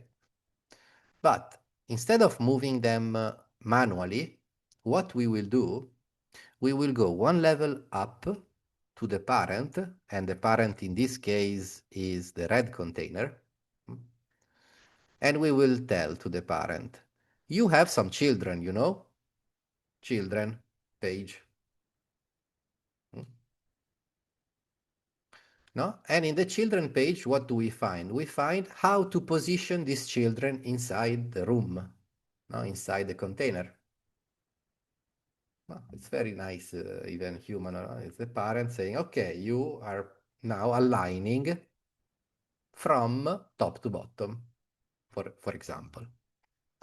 And now I have the sliders that are aligned from top to bottom automatically. All 6 of them or 100 of them. And then I say, okay, give some space between them, like 1 pixel, 2 pixel, 5 pixel, so that they get some spacing between them. I can justify in the middle, so justify in the center horizontally, so that I get them some margins. Margins, you see that I have automatically have these margins because the sliders are 270 and the container is 300. So I might have 15 pixel on the left and 15 pixel on the right. So if I want to also add some margins from the top, I have this margin. This is a bit tricky because it's left, right, top, bottom. If you expand this, you can see that it's margin L, margin R, margin B, margin T. So from the top, it would be the last one, the 4th one. And I can go up to 15 pixel. So I have exactly the same margin there. All right, it's the 4th one, 15. And so for alignment, sometimes it's very simple and easy to use this method, which is children. Let's continue with connecting together all these channels, because we want somehow to merge them and then to output them from this red container. So to merge them, many operators in TouchDesigner are very straightforward. There is a chop called merge, where you can merge multiple operators in one unique operator. So if you place it, and then actually some of you might have a problem, so then later we see Mac users might have a problem with this, but we can fix it If you multiple select with the right click your 6 sliders and then you choose one of them and you connect it to the merge, they will automatically all connect to the merge. If this doesn't happen, let me modify something about the slider. The sliders, they have this outlet, right, that we saw before. If you connect a null, no, null one, then you can copy paste the slider and the null 6 times. The alignment is already set on the parent page, so it will be automatically aligned every time I create a new child. And what changes from before is that I just added this null linked to the output so that because I remember some Mac user had some problems to multiple connect those buttons. It was a little bug. So now if I insert a merge, I can do the same multiple selection. This time I select all the 6 null, the 6 null chops. And can then, I ask a question? yes. Because I just tried to do it and I have a Mac and the application just closed and Crashed. I think I've lost, yeah, I think I've lost anything, or does it like autosave or anything? No, that's a Not good. having to do anything from the beginning. I'll do it. I'll do it for you because, yeah, that's new folder. Underscore underscore underscore summer 26. I'll save it for you. I'll do yeah, lesson 01. We put this 01 layout comp. No.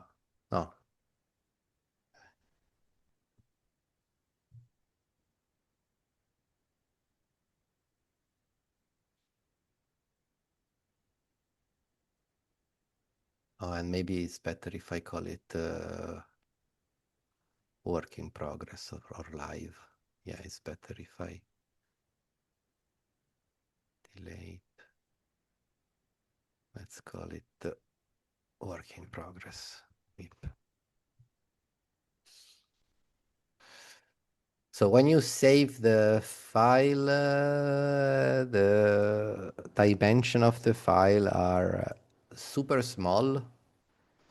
And this is because any TouchDesigner file is basically a C++ code. And TouchDesigner is a software that converts C++ code into visible operators. But the files are always very, very tiny, like 10 kilobytes, 20 kilobytes. So now if you open this file, you should be here in this container, and you can go up one level and up again another level, and you can put this in preview so that you have the preview. And then we go double click inside the container and also inside the red one. And yeah, it crashed. I didn't know it was going to crash, but this is something that I should take note and say to derivative. The multiple selection of the sliders and connecting them to the merge, it on Mac has still some problems. I don't know. So you put some null so that now we don't use the output of the slider, but we select the nulls, the 6 different null, and we do the same method of clicking on one output, no? And you have one cable coming out. And then if you click on the input of the merge, as you can see, the cable snaps before clicking. So it shows you that it can connect there. And then if you click all the different slider, they will connect to the same merge. to the same input. So again, multiple selection with the right click, and then you can also go closer with the merge, and you can also click and drag and release. So you can click and drag, or you can click and then click a second time to input. And now, as you can see, we have to deal with the channel names. Channels, they always have a name. Sometimes the names are coming from, already from the components. So as you can see here, they all are called V1, V1, V1, V1. But then when they go together inside one operator, they cannot be called with the same name. So they automatically change name, no? And they go V1, V2, V3, V4, V5, V6. Names of channels are very important, especially when you work with sliders and you want to differentiate it from buttons. So there is this rename chop, which is doing exactly renaming of, so we can connect it here, rename. Let's imagine we want to change the name from being V1, V2, V3, V4 to slider. No? Let's try to see. So whenever you see asterisk in TouchDesigner means all. We will see it different times. Now we are seeing it with the channel names. So in this case is selecting all the channels that are coming from the input. So asterisk, keep it in mind.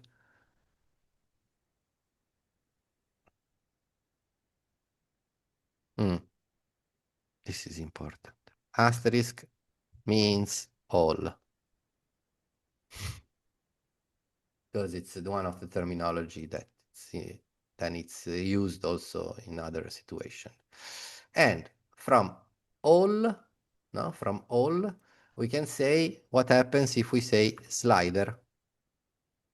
Not really, huh? What happens if we say slider asterisk? Oh, something has changed. Now, slider V1. Slider V2, slider V3. So it means that it's adding, like prepending a name to the existing name. No? But what we can do, we can say, you know what? I want to get rid of the V. So if I rename it from V asterisk to slider asterisk, now then I'm removing the V and substituting it with the slider. Easy. So asterisk is starting to get... then, of course, you can name it slider. You can name it S if you prefer, S1, S2, S3, S4, S5. Usually it's good to have like shorter names. Okay. Now, we talked about children's. We talked about positioning them, aligning them quickly. Now, let's do the same thing. We repeat the same action. And what we do another container inside a container. So you start to understand that you can go endlessly. No? You can create containers in containers continuously. And we create it inside the red container. So here in this level, we go in the comp family container and we place a new container. Keep in mind that this container will be transparent, first of all. So the first thing you should do is you want to see it. So you go in the look page. I usually give it a color because I need to understand things. So I give it a light blue or whatever. And then I background alpha 1. And now I discover, oh my God, what's happening? It's easy. It's easy. The red container, which is the parent of all the children, no, is considering also the container as one of the children.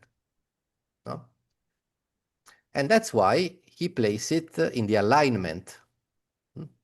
Even if I was placing a button, he would consider the button as one of the children and place the button before the container. No? From top to bottom. Cioè, We align them from top to bottom. And now magically, the button is the first one. Then we have container and we have sliders. And that's because it's using alphabetic order.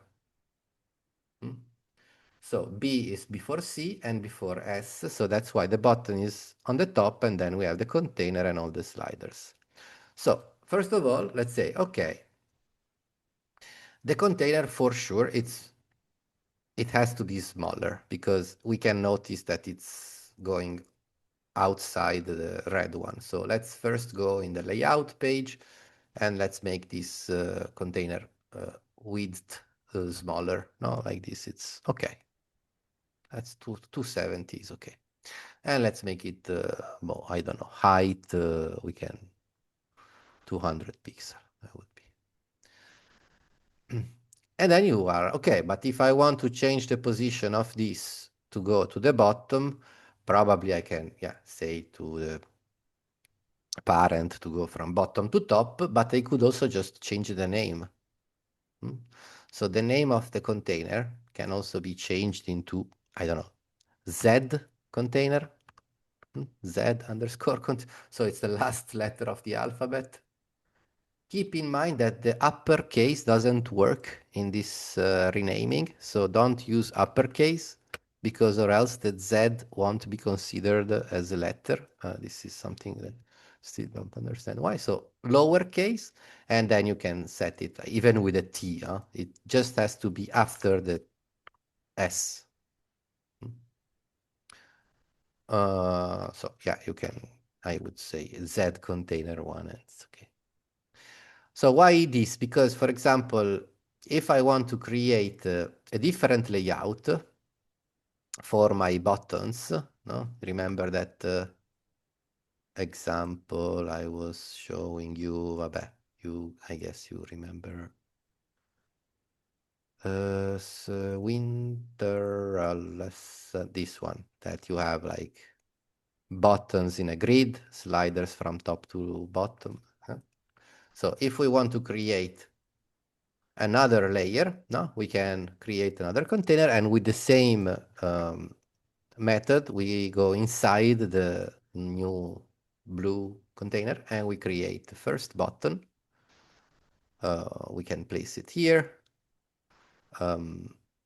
It's a toggle one, so we can keep it like it is. Let's add also a null chop.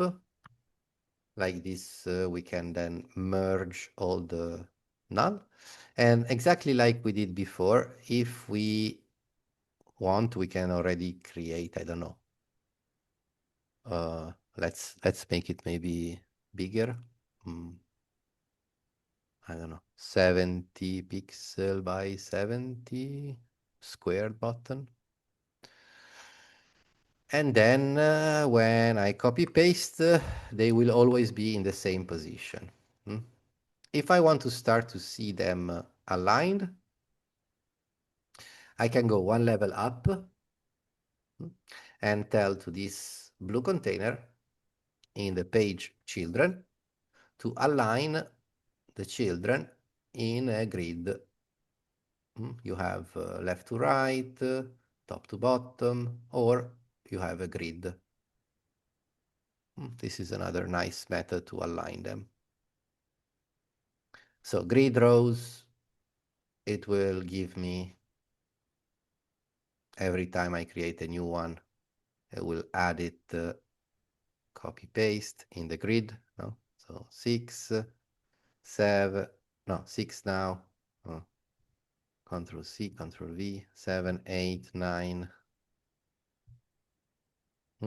And you see that it's also automatically resizing them, scaling them down if they are smaller than 70 pixel by 70.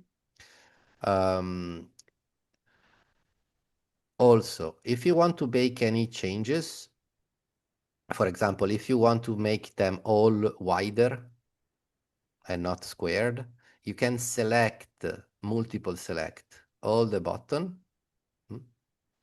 And so now as they are multiple selected, you can change, for example, the width parameter to, I don't know, 90, and then they will come, yeah, all all they will become 90 by 70. Okay, so you can apply the same modification to multiple operators if they are the same operators. Because they have the same parameters. And then we can go one level up to add some space between them so that we get some margins also.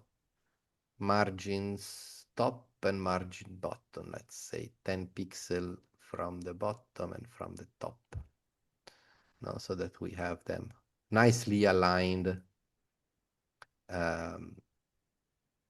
But as you can see, we have to finish because there is no output here. And we would like to get all the channels out. So we do exactly like before. And this is something that I would like you to understand as a practice. Even in the future, we will do something that if you repeat it over and over and over and over without any specific goal, your muscle memory will train and you don't have to think anymore about this, but it's just practicing the same. So we put a merge to merge all the channels together. Merge. We multiple select all the null, and then we click on one of them, output, and then on the input of the merge. So that now all the buttons are connected to my merge chop. They are called V1, V1, V1, so they get renamed to V1, V2, V3, V4, V5 until the number 9. And as we did before, we can rename all these channels into, let's say, button or B. So what we do, we say V asterisk, so V, and select all the channels that are starting with V and they finish with something else. And then we convert them into B asterisk. Now that's the name.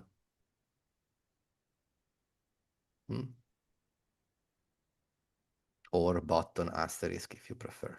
But if you don't add the asterisk and you just type, let's say, button, he will change only the first one. So asterisk to select and to apply the same to all the channels. B asterisk, let's say. And then very simply, very easily, we can output with out chop. Out chop will create an outlet on the container above. And here, if I connect a null, I have the list of all the state of the button. All right. So we built now this little UI element. Let's finish it because what we need, we also have to output all the channels of the sliders and the buttons together here. So what we need to do is to merge what? Let's make it understandable by bringing this operator close to this one. So this is coming from the buttons, B1, B2, B3, B4, B5. This is S1, S2, and I can merge them again. I can merge a list with another list. And if they have different names, that's great because they won't be renamed. While before they were all V, value 1, value 2, they would have been renamed in this case. But here I'm merging all the sliders with all the button channels. And then I can say out. And this specific operator will create an outlet here where I can see all my channels. So that's how you organize even a simple file, no? You organize it in containers, no? Or in like in different sections, no? So that it's easier for you to browse and it's also more organized. And if you share it with somebody else, he will find it more easy. And also, before we saw that we could save the file by doing Control S or file save. This will create a new incremental file. This is also something to take a look. The files are always saved with an incremental number. So what happens when you do Control S is that TouchDesigner will create a new file, number 4, and then number 5, number 6. So it's always saving new version of the file. First of all, because they are super small, 8 kilobyte is nothing. And also because it's then placing the previous file in the backup folder automatically. So you have the history of all your saves.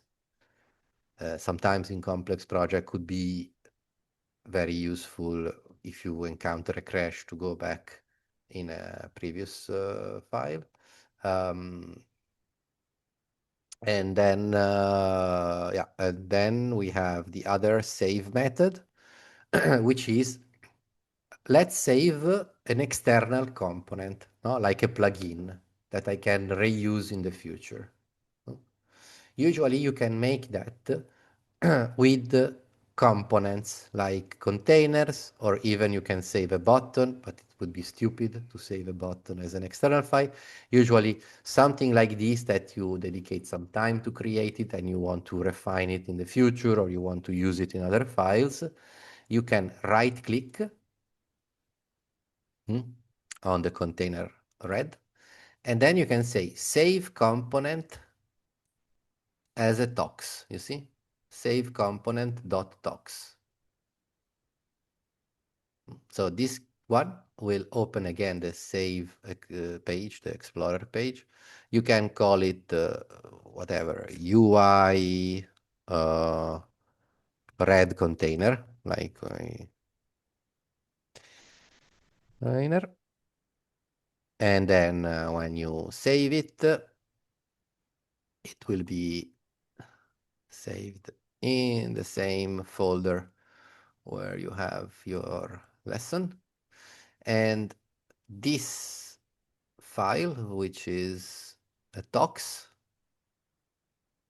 that you save in that way, right click and save as an external component, you can drag it inside any other project. So for example, if I delete it from here, I can use the tox component and I can drag and drop the tox component inside. As you can see, it's also keeping the same position. So this position we gave manually, 20 by 110. So all the things are, memorized and saved. So usually you can reuse elements, and then you have the null comp coming out with all the channels. All right. Can I ask something? Please. Yes. Since I'm not familiar with the program language, I don't understand yet what the null is, what the meaning, like, what do we need it for? So, okay, null is one of the most complex operator to understand why are we using it. So, for the moment, for the next 2 sessions, even maybe 3 weeks, I would say, listen to your instructor, use it. It's an operator that does nothing. It has no parameters. The only parameter is a very advanced one, cook type, which is the cooking, which is cooking in TouchDesigner is the process of updating every operator. So TouchDesigner runs at 60 frames per second, means that in every second, the operators are updated 60 times. So the operation that each of them does is cooked 60 frames per second. So null does nothing, but it's always good to use it at the end of a certain chain of operation to export the content to somewhere else. Now we will see, for example, where do we export these two channels. Did we put the out after the null? I didn't follow. We put inside the red container. Yeah, I see. We put an out to get all the channels coming from this outlet. But actually now this red container, we won't be using it. I wanted to show you these properties of creating alignment with children's, which I hope it's clear, this children page now. And I wanted to show you also the fact that you can save the component as an external component with this option save component as a tox, so that you can reuse it in other files, like dragging a plugin.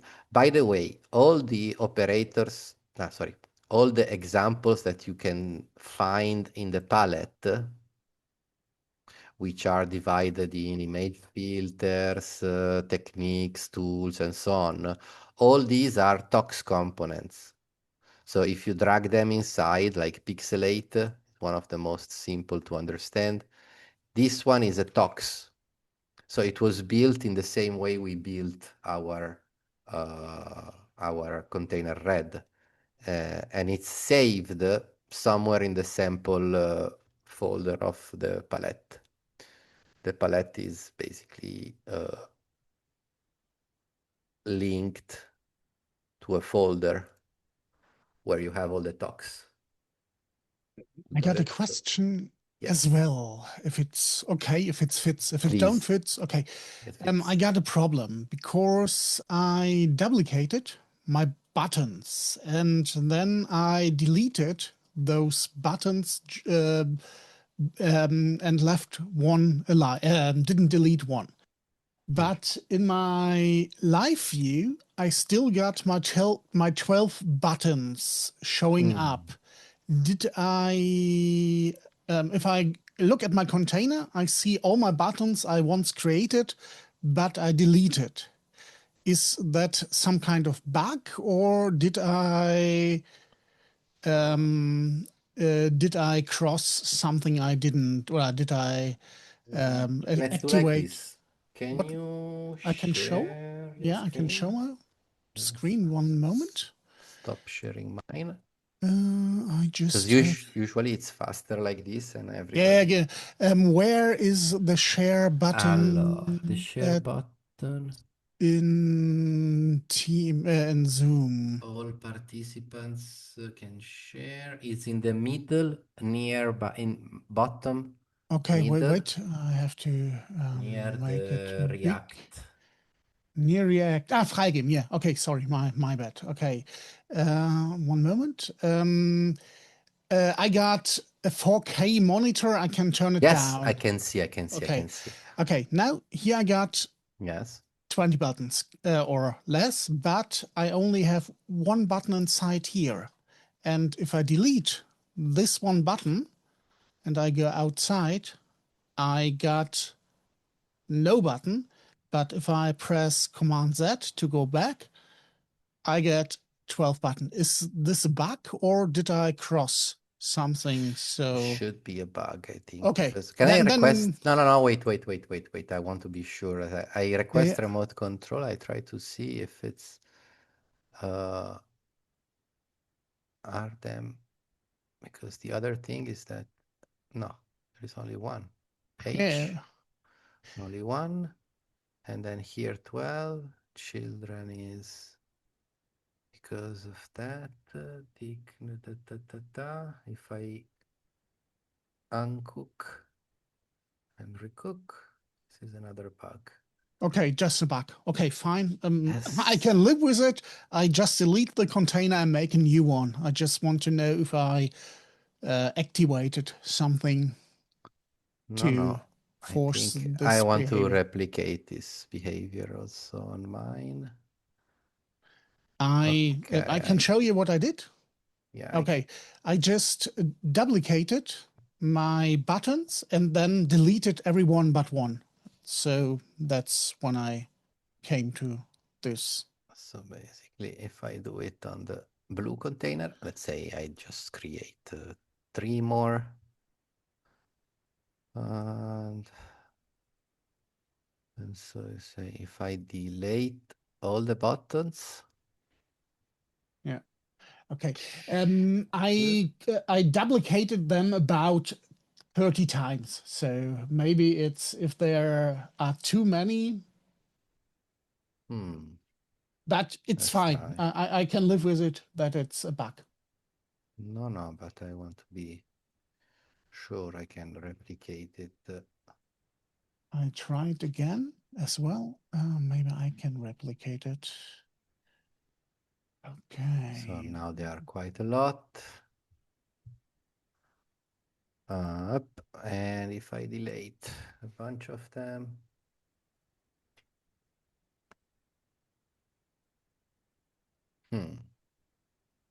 Okay, we need to check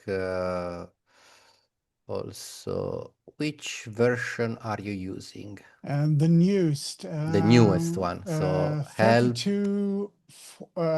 32460. Okay. I usually, but this is my habit. I wait. Yeah. Normally with After Effects or with my production tools, I do it as You well. wait. Yeah. Yeah.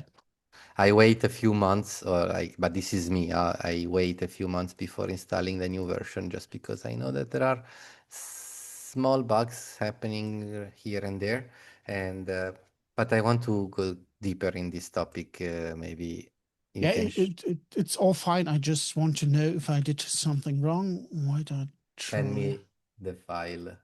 Yeah, I In will send the you the chat. file. One moment. I just Like wanted to this. replicate it once. Okay, now I did that. And Okay, now we go on. I might, as we did this introduction part today, I might go over 9 p.m. to finish like calmly the topic. But if any of you has to leave at 9 p.m., don't worry. There is the recording part always available. Now, this side quest we did about aligning multiple buttons and multiple sliders, it's gonna be okay. Thank you for the file. Let's download it, check it later. We can hide it for the moment because we won't be using all these sliders and buttons. It was to show you that is possible. Let's also introduce the annotate component, which is a component to take notes inside the network. So you can create annotate components with Shift A, Shift plus A. I repeat this. So Shift plus A, it will create this kind of transparent annotate box that you can resize, first of all, to include only the operators you want to take a note. And if you move the annotate box, it will move all the operators that are inside the box. And then you can also write a title like align, align multiple children. And then you can also, if you are writing in a title, you can also click inside the box and you can add some additional comments or description, like using, sorry, I removed this keyboard so that I can just, this is a bit boring. You have to double click on the title and then click on the text box, using the container to align children. Then showing how to export, no? Showing how to export a component dot tox, no, by doing right click and save as a tox. So you can take notes in this way if you want in the future, so that your files are well organized. I would suggest to do this maybe at the end of the sessions if you still have some energy. If you don't have energy, keep in mind that TouchDesigner is sucking a lot of magnesium and potassium. That's why the banana is one of the main iconic PNG. And the suggestion is, if you are tired, if your eyes are tired, it's because it's always zooming in and out, and it's somehow more tiring for your brain. So eat fruit in general. If you are a pro, you can have a salad, fruit salad. If you are working, you can have a banana. But in general, any fruit that you eat, it will help a lot your eyes to open again and be ready for the next hour. So now what we do, we're gonna use this slider and button to control something. This one, the container we created, the red container we created, just for letting you know, if you don't want to be visualized, there is a page, technical page called panel. So we saw that layout, you have to remember this about today, no? Layout of the comp pane are to position them and to the dimension. Look is how do I look, no? Do I have a dress? Do I have a solid color? Do I have borders? Children is to align the children. And then panel, it's all the technical things, but it's not that difficult because the first paragraph is display and enable. Display and enable means that if I turn off enable, I cannot really interact. Yes, I can interact. So no. Okay, display is off, so I cannot interact with it. So display and enable, you can bring them off to hide a certain container, or even, because remember, every button is like a container, no? So they have the panel page, display and enable, they can go off. And then in the panel page, you have the interaction with the cursor, but this we will see it in the future. So this paragraph is all about the interaction with the cursor, middle click, left click, right click, and so on. Okay, so now we can continue with this one as a side quest. And then our main objective is to now introduce texture operators. All right. So we talked a little bit about panel comps. Every operator, it's also,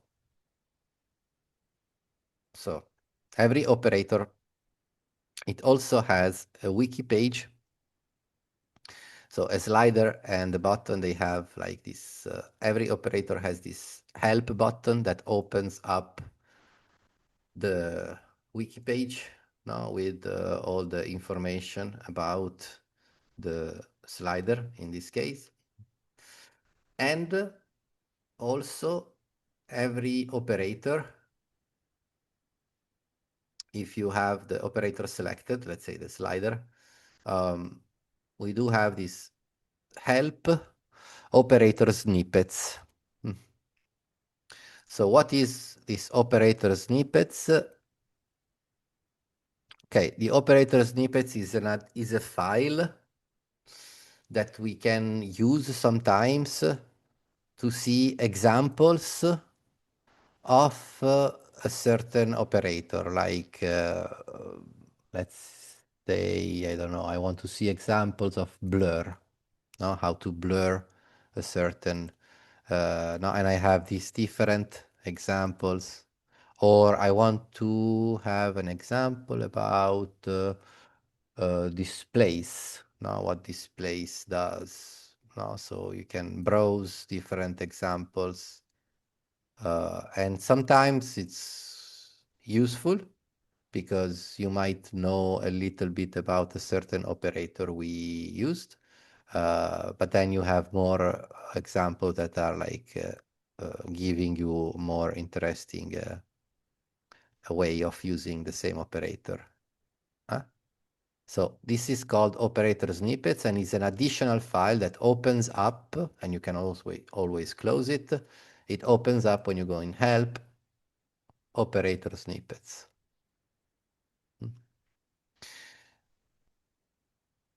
Now, what we do, we move to the texture page, texture operator page, to start understanding, with a simple circle.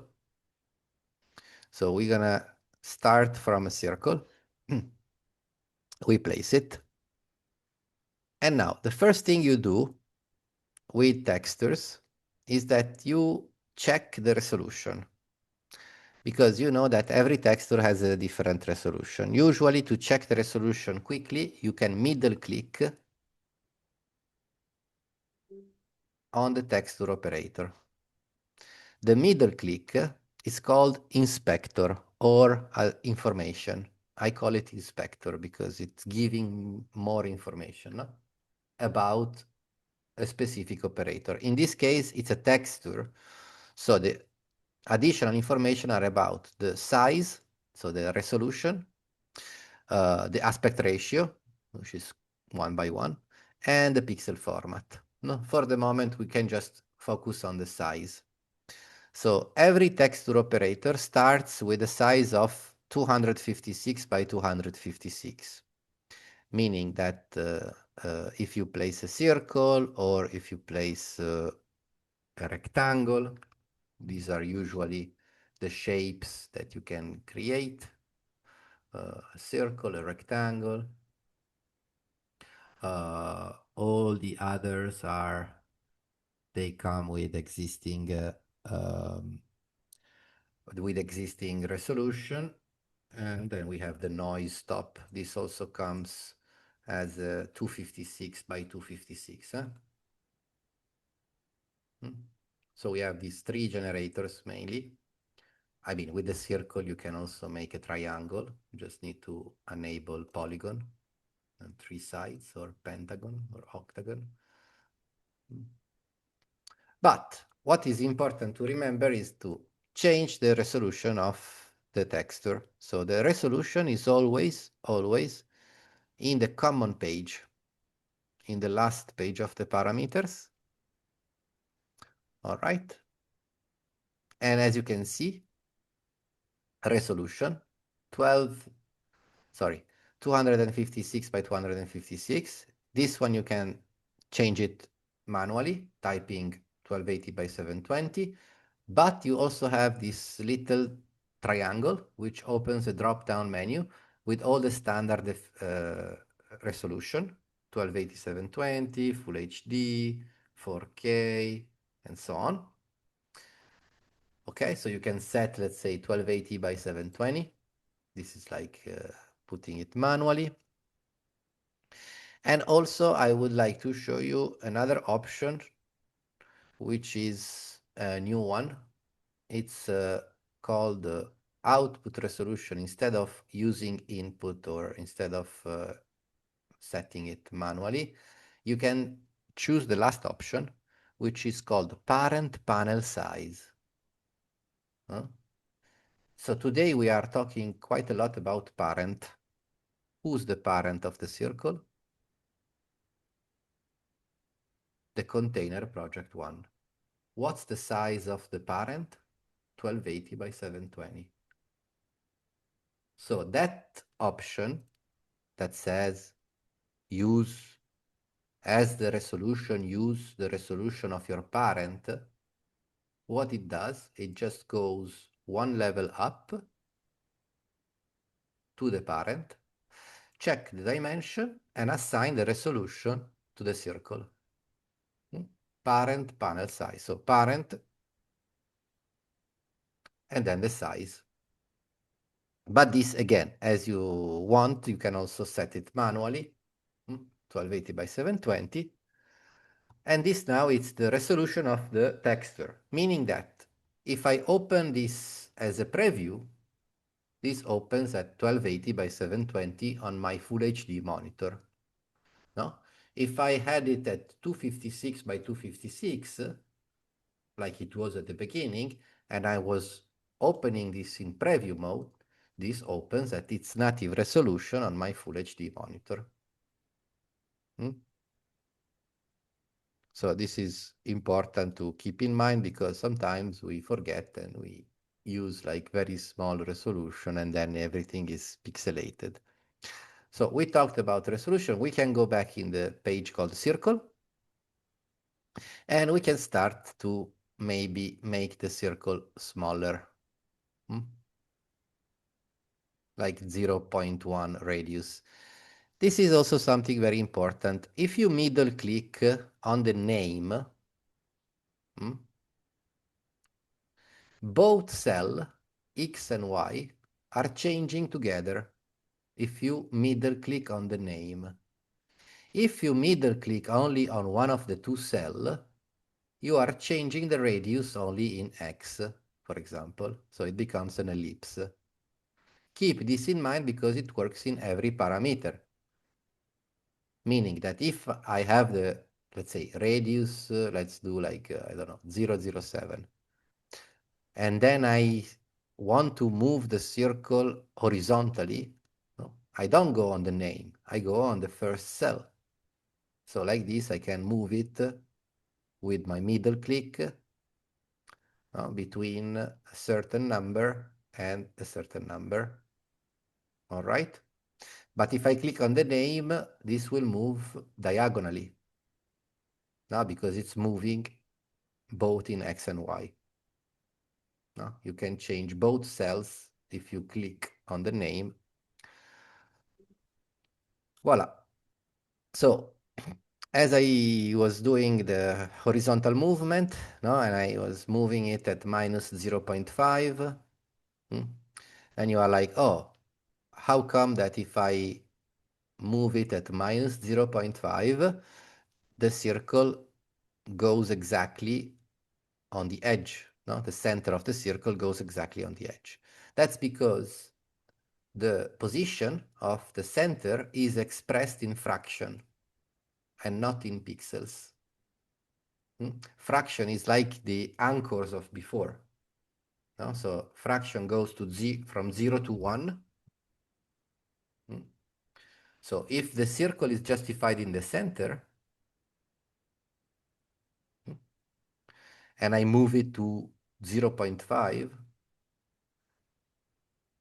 then it goes to the edge, to the right edge, which corresponds probably to 640 pixel.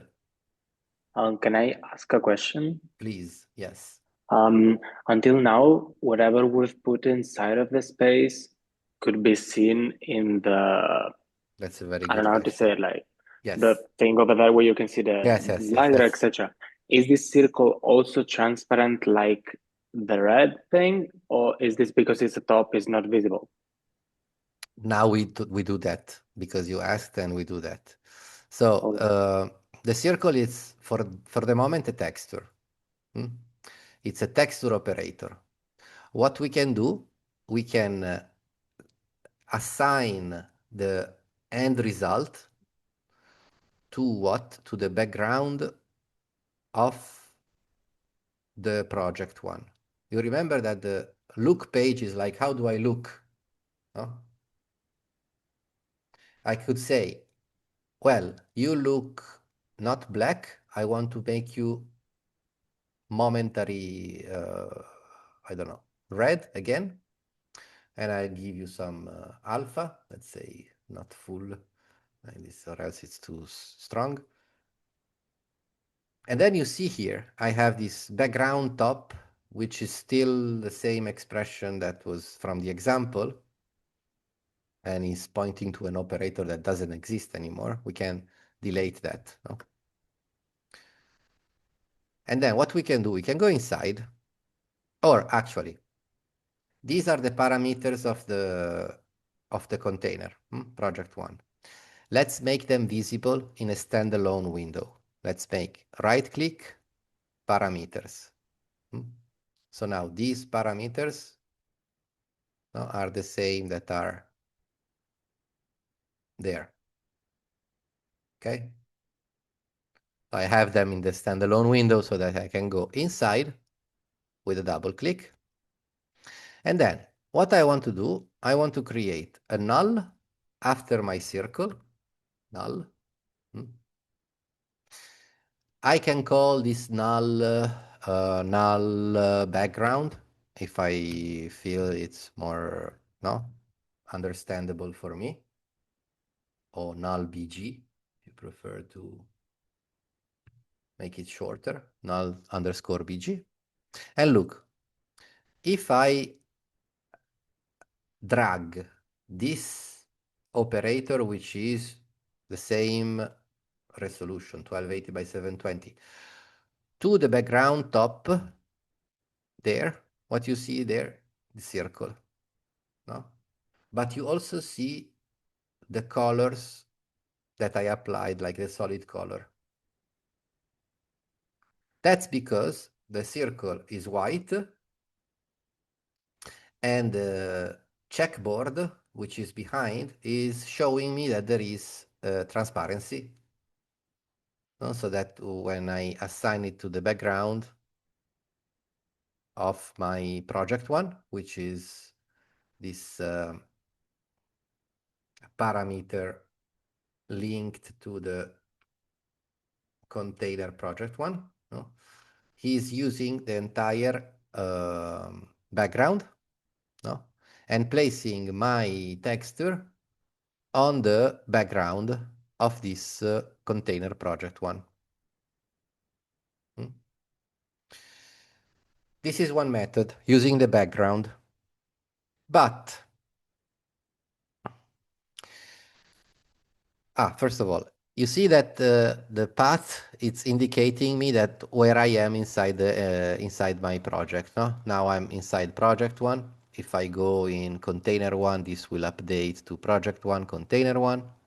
If I go inside this Z container of the buttons, it will update the new path.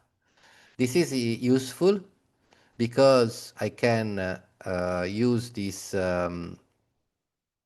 path here, this name, project one, to right click again like I was doing before to do the preview.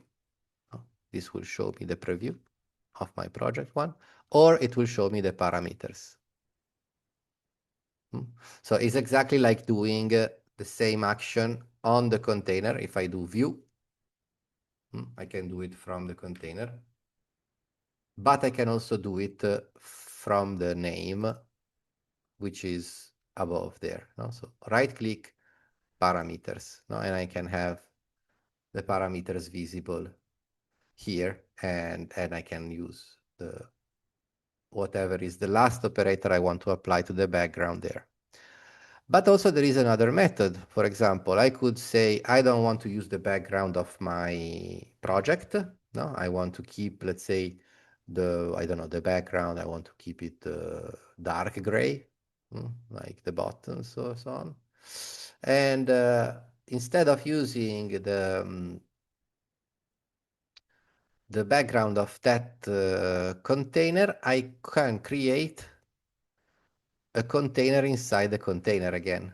I can create a container which will be transparent, but it's probably there. I can make it,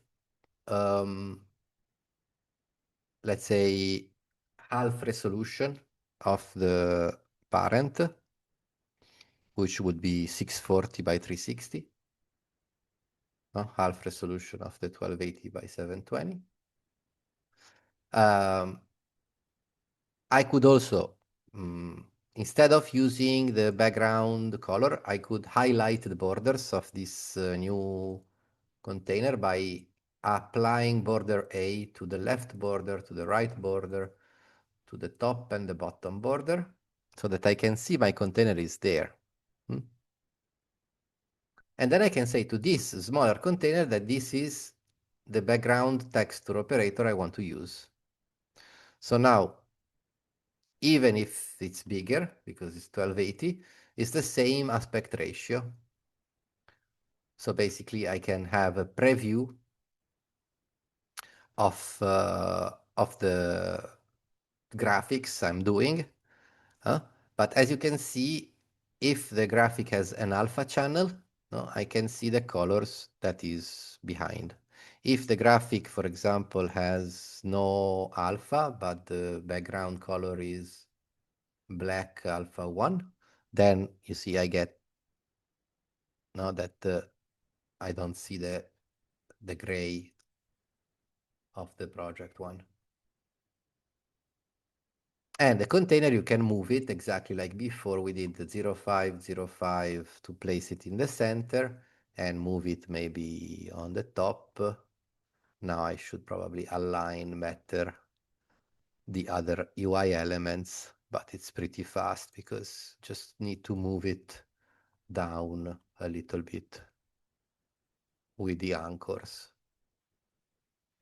So we are just moving UI elements just to make them nicely aligned. So this one, it's an additional container, no? To preview the graphics. And then you remember of the window comp? No, now I like, we are doing all this because it's important at the beginning to understand. Okay, you can create your control panel on your first monitor, right? And if you press F1, this is your control panel. Oh, it went on the second monitor, sorry, because perform was set on display 1. Display 0 is your first monitor. Let's also visualize the borders. This is my perform window with my slider, with my button. But let's imagine that on the second monitor, I have the projector and I want to visualize the entire visual, not the control panel, but the entire visual. Now I could create a window comp, which is the same component that we have for the perform window. It's a window, so it's exactly the same with the display, with the possibility to upscale it, to remove the borders. It's just asking me, which operator would you like me to visualize in this window? And I can say, visualize this null BG, which is 1280 by 720.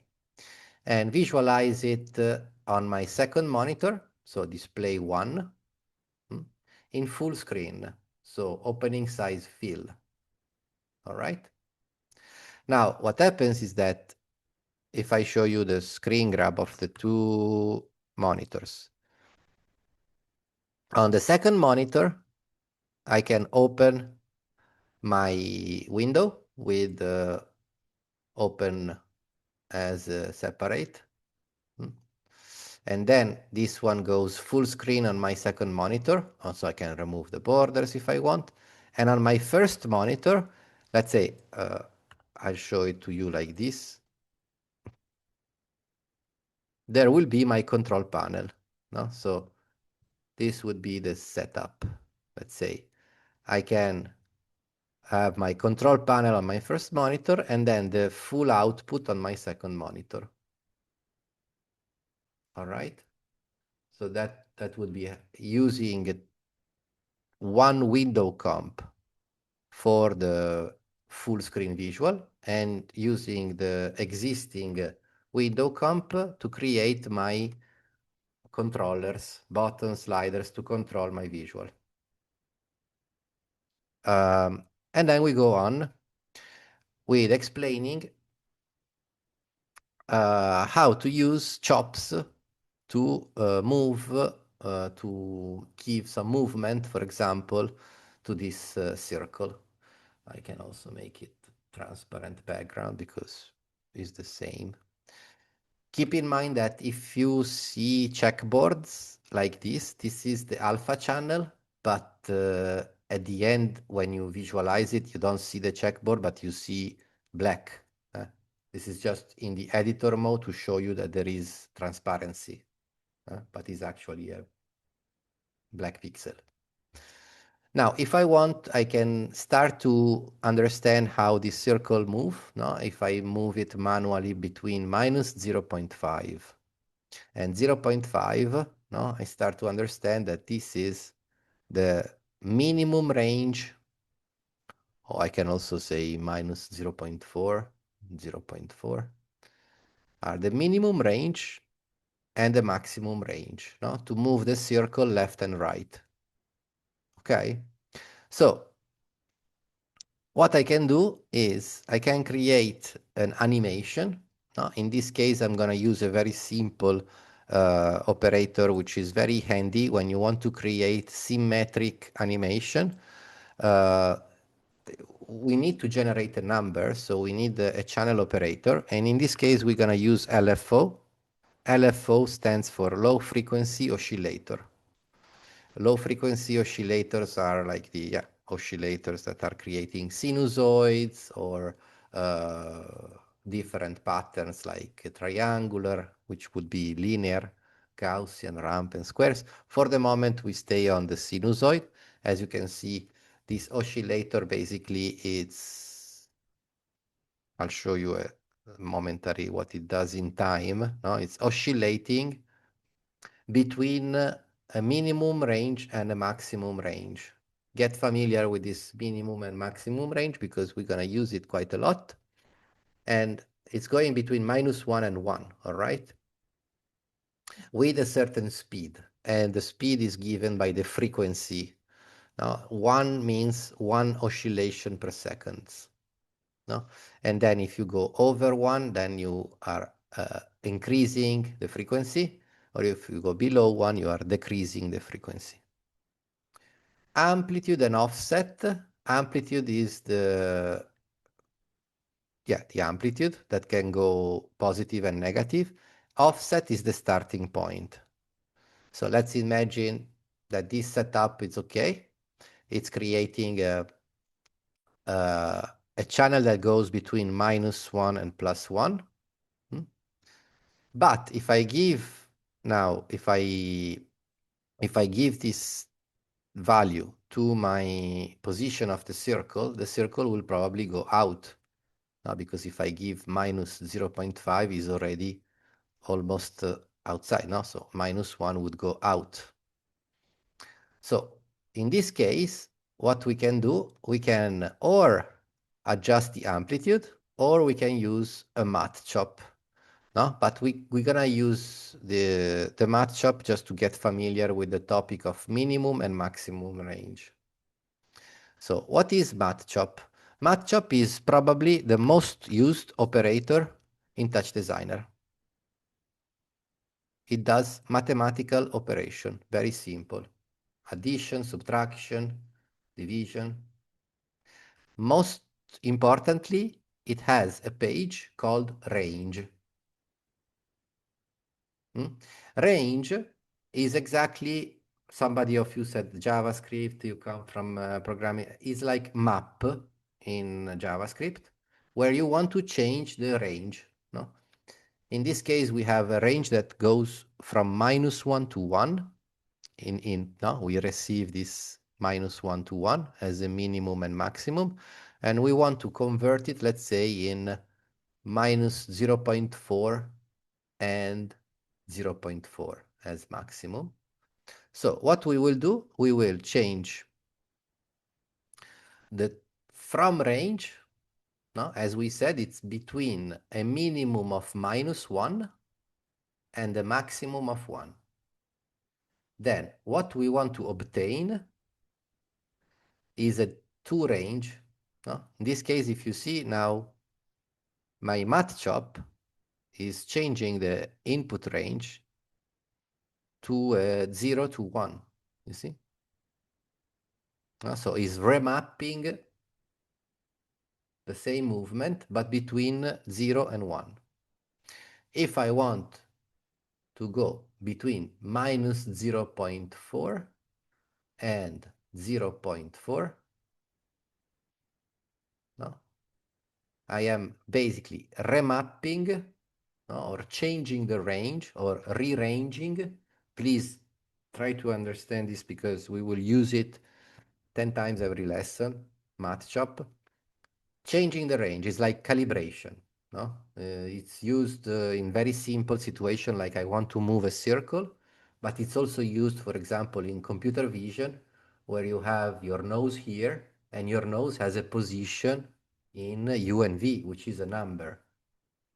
No? Or Kinect, you get some coordinates from Kinect, which are based on metrics, and then you want to convert them, no, or use them to move a circle in your screen. No, but then the thing is understanding MathChop. From range is what I receive as an input. To range is what I want to generate as an output. And then what you do now is the biggest issue is now is the first time, finally, that I want to export channel to a parameter. Because my mission now is I want to use this number in this parameter. All right, so I want to export it. So I'm going to use a null chop because this will be my last operator before exporting the channel. I don't do it from the math chop, I do it from the null chop at the end. How to export a channel. Another big topic, because we can talk about it even in the next session. There are 2/3 principal method. First of all, keep in mind this. If I want to interact with the contents of an operator, I first need to open the viewer active. In this case, it's a channel, so I can take the channel only if the viewer active is open. If it's closed, I cannot take the channel. So I open the viewer active. Don't worry if you don't understand this at the beginning, but because we will do it always. This is an action that we will always do. And then with the channel available, as you can see here, I can move inside. No, my cursor changes. It becomes like a upside down V. And the channel becomes green. I can export with 2 methods. So the first one is Python, no? That you see everywhere in tutorials. No? And it's always related to chop reference. So every time you see a reference, that means that you are referencing a Python script. So what we do, we can click and drag. The arrow becomes horizontal. Then when we go on the parameter, we choose chop reference, the one that's in between. So chop reference now is taking the channel from this operator null4, and the channel name is called chan1. So the circle, as you can see, it's receiving this channel, and if I expand the parameter center, I can see the syntax, which is saying operator null4,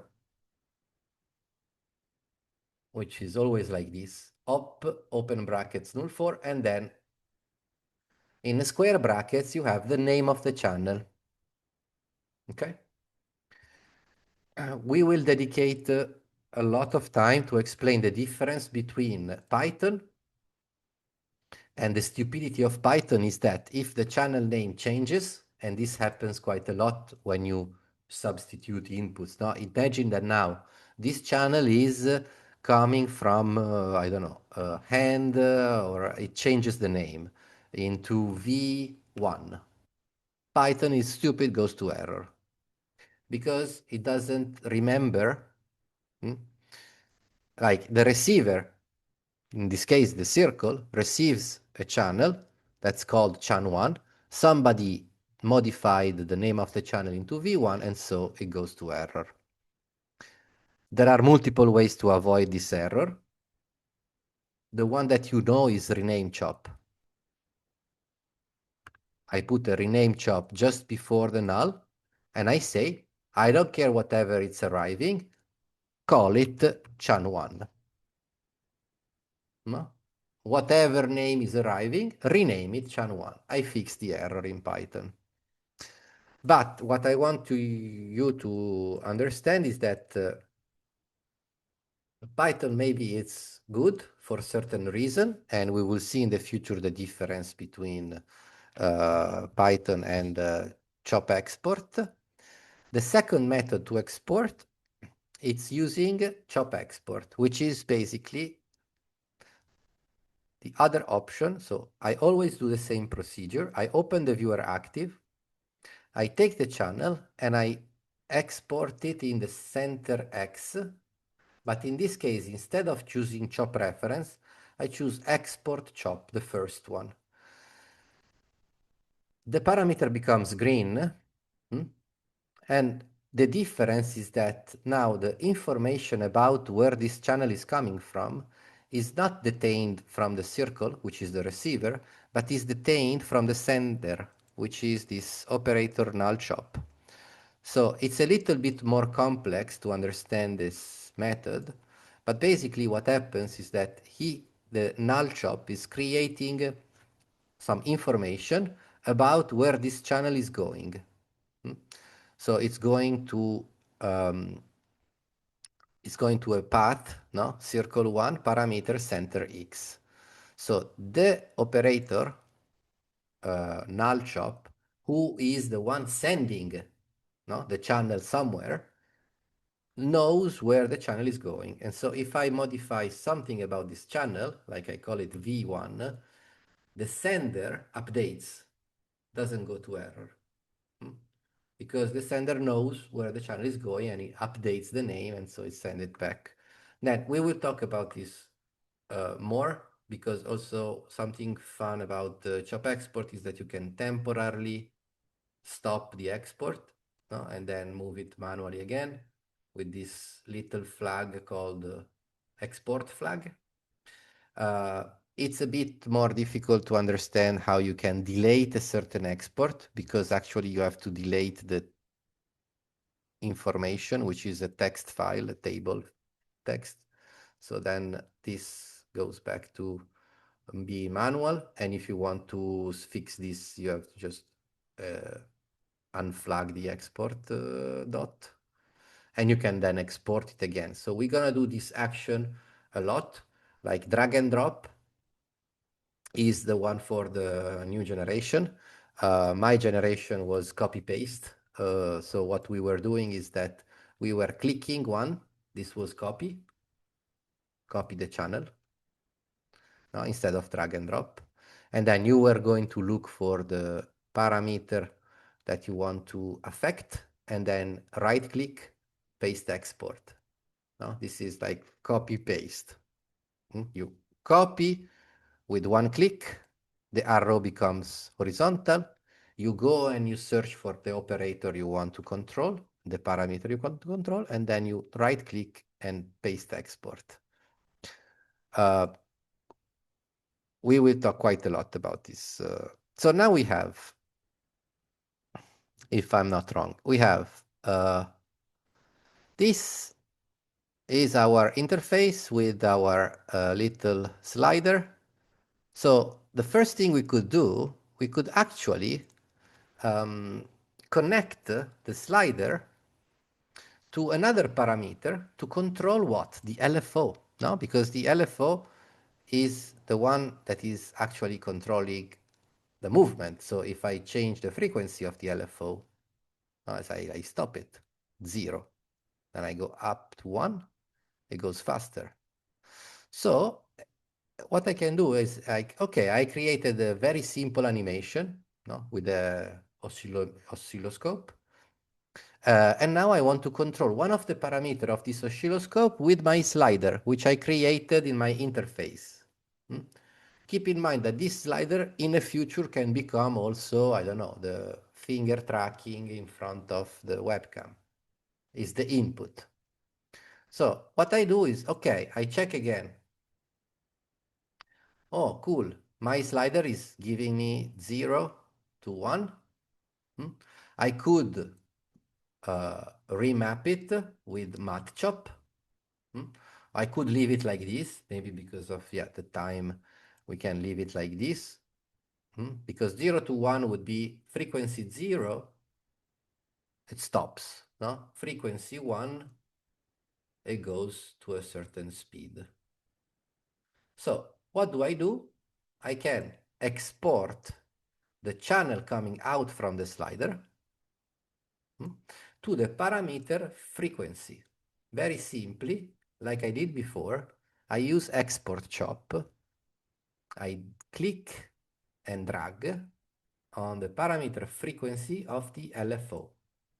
Export chop. And this will export the slider value to the parameter of frequency of this oscilloscope. So if the slider goes all to the left, then the circle stops moving. If the slider goes all to the right, then this is equal to 1, okay? And that would be without using any math chop before. No? Let's imagine I want to, instead of stopping, I want to go very, very, very slow. I put a math chop and I say rearrange, no? Change the range. And when you are equal to 0, go to 0.1. So you keep moving a little bit, no? But very slowly. So that this is also a way to now easily use Matchop. But you see that this operation, I did it before exporting. And this is very important. Sometimes we underestimate the importance of a null. The importance of a null is that usually you place the null at the end and then you add something before. You add operations that you didn't think about it, and then you are, shit, before exporting, no, I want to add something. So you do it before exporting. And we still have to talk a little bit of compositing because we left it quite simple here. It's just a circle moving. Actually, it's pretty simple at the end because we have to introduce another operator which is called ramp, and we have to introduce a little bit of compositing. So I'm gonna go adding a texture operator to create a gradient. It's called a ramp. So what a ramp is a gradient that goes from a certain color to a certain color, and you can add other colors in between.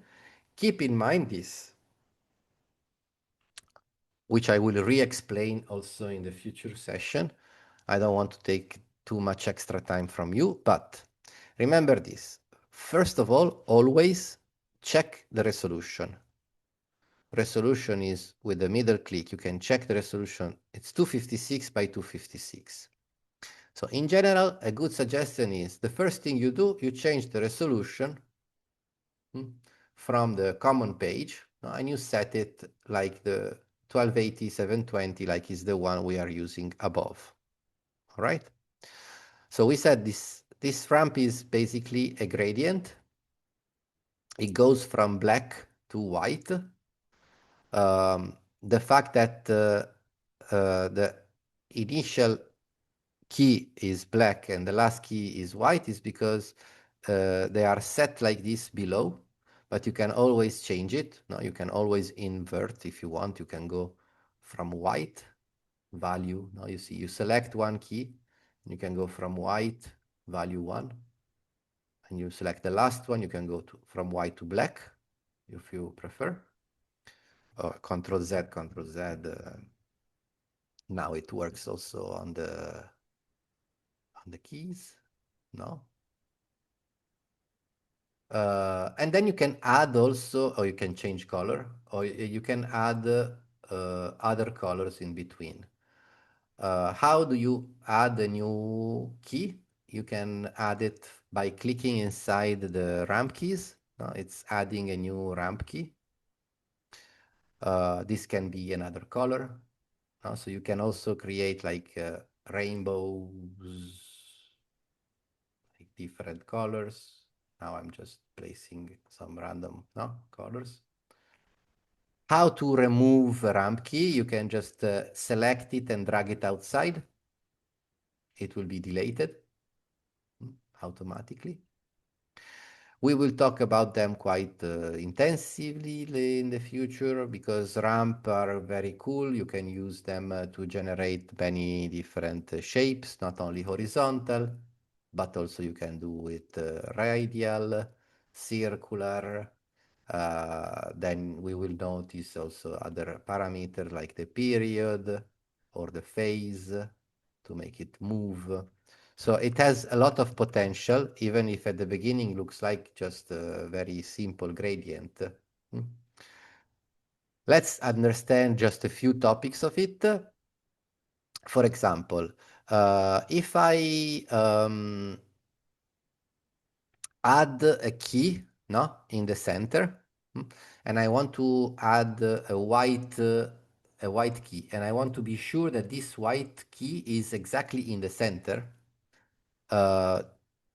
Here manually I cannot really understand, but there is a table hidden behind the ramp keys that is visible if I click on this little arrow. It will show me the informations about the keys. The information about the keys are the position of the key and the color in RGB alpha. So as you can see, I have 3 keys, one at 0, one at 0.468692, and this is the one I want to change to have it exactly at 0.5. So I open the viewer active, and again, what the viewer active means, it means I can interact with the contents. In this case, it's a table, so I can interact with the cells of the table that and say 0.5. No, this will go exactly in the middle. No, if I move it manually, it goes at 0.28 for that. So this is how you do things very precise, symmetrically, no? By using, every time you add a new key, it will add a new line automatically. Every time you remove it, it will remove a line from the table that. So this is, for example, to position your keys symmetrically, no? If you want to do like a very precise rainbow. Then we have the interpolation between keys. This maybe it's more visible if we look at the circular type. So this is linear. It means that it goes linearly from black to white, no? And then it stays white until the end. And if I say easy in, easy out, this is a Gaussian curve, no? Like a sinusoid. It moves. The difference is that it's not linear. It's more like it's more sinusoidal. We can see back the linear and the Gaussian. And then, as you can see, if I reduce the period, I am like reducing the size. In this case of the circle, I go at 0.5, for example. And the fact that we have a repetition of the ramp, no? So if you read it, it goes from black to white, stays white, and then it repeats black to white, stays white. That's because there is a repeat, extend left, repeat. If it's extend left 0, then I get this alpha 0. No? Extend left black, I get black. Extend left mirror, no, I get the mirror, which is not use. And it happens in all the different typologies. So even in the horizontal, if I have a smaller period, I have multiple lines only because it's repeated. No, but if it's black, then I have only one gradient, and then I have all the black pixel. So this is because there is always a reason. This is to say, everything has a reason. Now, if I do, for example, instead of linear, easy in, easy out, I do step. Step doesn't consider the interpolation. No? So it goes from one color key to the next color key. No matter what this color key is, if it was also like, I don't know, blue, it was going to, this and that. So step is not considering the interpolation. It's still fun because you can still play quite a lot with black and white. If you play with the period, if you play with the radial, you can play with the phase. So there are things that you can do even with a simple ramp. Just to say, I am using ramp to introduce the ramp, but I could have done the same thing by using for a rectangle. Just that the rectangle is a bit more boring than the ramp. You can make a 1280 rectangle by 720 and say, I want a black background and I want a white rectangle, which is all justified to the right. No, and it's the same texture, and I can do that even with other operators, but the ramp is more interesting because it has many more options that are all here. Type, phase, period, and the repetition and interpolation. Now, for example, now here I'm using the math chop to move the circle from left to right. If I want, I can create another math chop that's coming from the same LFO to rotate the background with a simple transform. Transform, it's very simple. It just translate left, right, or scale down, up. No, the texture is a 2D, so you can rotate it. No, you can scale it. So for example, I would scale it up to 2 because if we keep the scale like that, we will see that there is a hole. No? But if we scale it up to, let's say, 2, then when we rotate, we don't really see the end of the texture. You can do that even, again, in multiple ways, like with the tile option hold. But let's use the scale, which is easier. And then what we want to do, we want to use the same LFO, the same channel coming out from the LFO to rotate this circle. Sorry, to rotate this background. Let's also understand how much we want to rotate. Let's say we want to rotate between minus 30 degrees or 35 and plus 35 degrees. So this will be our minimum and maximum range. No? What I can do, again, I can use the math chop. Here I have the math chop that I could copy paste. This is something very common to copy paste an operator, Control C, Control V. And then I can set the second math chop to create an output that goes between minus 35 to 35, like this. This one, which generates a new range, I can assign it always with a null. I can assign it where I open the viewer active, I take the channel and or I go on my operator on the rotate parameter and I say right click, paste export, and that would be working. So I have the rotation that follows the same movement of the circle. Just I need to composite them now together. The export, I can do it, I said, or with the copy and right click paste. Or I can also do the drag and drop that people love recently to drag and drop. So I can open the viewer active. This I always have to do. One of the most common error for beginners is that if you don't open the viewer active and you just drag the operator, then this goes to error because the Python expression says operator null 5 and it doesn't specify the channel. So this is the most common error, and it's because you, instead of opening the viewer active, you exported the entire channel. So now we open the viewer active and we export the channel in rotate. We can choose export chop is the first method. And now it's time to do compositing. Compositing is something very common in TouchDesigner. Compositing is like taking two images. I'll show you with an example. Movie file in is to import a movie file that can be a PNG or a video. No?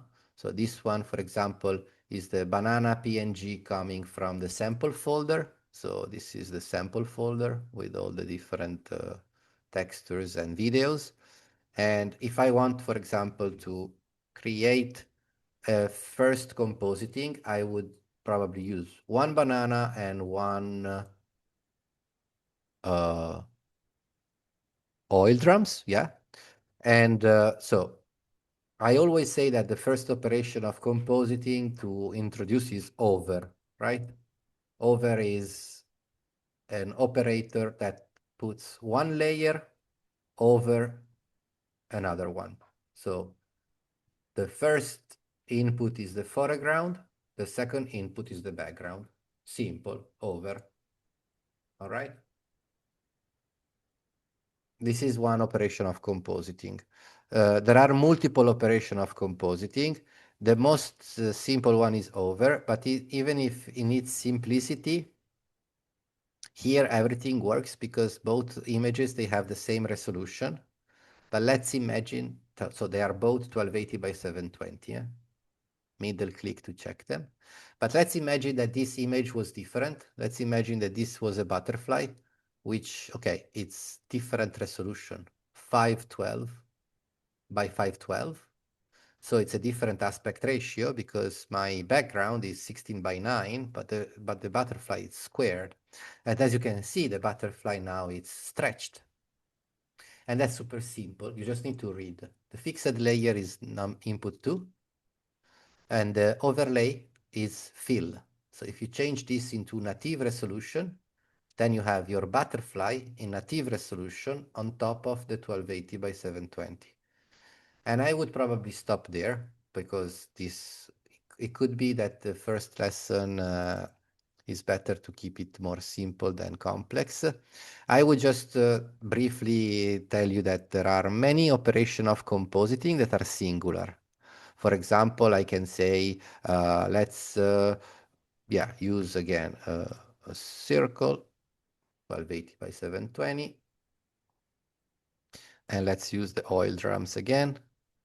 And as operation of compositing, this time I do multiply, because it's pretty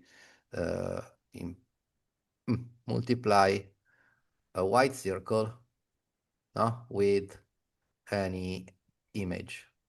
So the operation of compositing are like over, multiply, difference we can also see, subtract, You see they are all, subtract, they removed it? No, subtract. No, they are always with two inputs. Difference is doing this, right? We know the difference between the colors of the pixel. Subtract is subtracting, basically it's subtracting, so it's very similar to difference, but it's subtracting the value, so it's doing this, is going to 0. Why I wanted to show you this? I wanted to show you this because I wanted to point out the fact that another reason why we have so many operators is because all these operations of compositing are alone. Add, as I said, difference, subtract, but then there are others. And then there is one operator that does them all and that you can use with multiple inputs. This operator is called composite. Composite. So, for example, if I do composite here, composite accepts multiple inputs, first of all, so you can have multiple layers, and it has all the operation of compositing. So from over to multiply to minimum, maximum. Over, obviously, white circle over the black background is visible. White circle over the white background is disappearing. The operation that we will use is negate, which is basically changing the color. But I also wanted to, in the future, show you what's behind the negate function. I mean, it's just a couple of operation that are, okay. I stop here because or else it's gonna be night. It's 9:30 and I already went over 30 minutes. So, I'm sorry for this ignition. It's like this. I want to show you that there are a lot of things to say and I can add more. We dedicate some time to create this kind of important element, which is because we are talking about UI panels. But don't worry because, okay, the learning curve of TouchDesigner, especially for those one who are very, very beginner, uh, and I believe that also other people that I saw, uh, don't worry if at the beginning is very difficult. So it's very slow at the beginning and then it accelerates the curve. No, it's very opposite to JavaScript or 3JS, where with a few lines of code you can create very nice visuals. No, and especially in 3JS you can create like now with a few lines of code you can make nice stuff. But then if you want to go advanced in JavaScript, you have to study for years. No, Touch Designer is different. It's very difficult at the beginning, so it takes a long time to understand the interface, understand the fact that you can, for example, split the pane, but this we will do also the next time, because if I do it now, you will be like, oh shit. Now it's like you split two pane. Now you have two the instances of the same environment. And then you have the pane typology, meaning that you can set one of the two to be the panel, which is showing the contents of the project one, which is the same one I had in my standalone window. Panes can also be set like this. You can split this one. You can split top to bottom. So you can also like do, okay, I want another split. I want to be like crazy.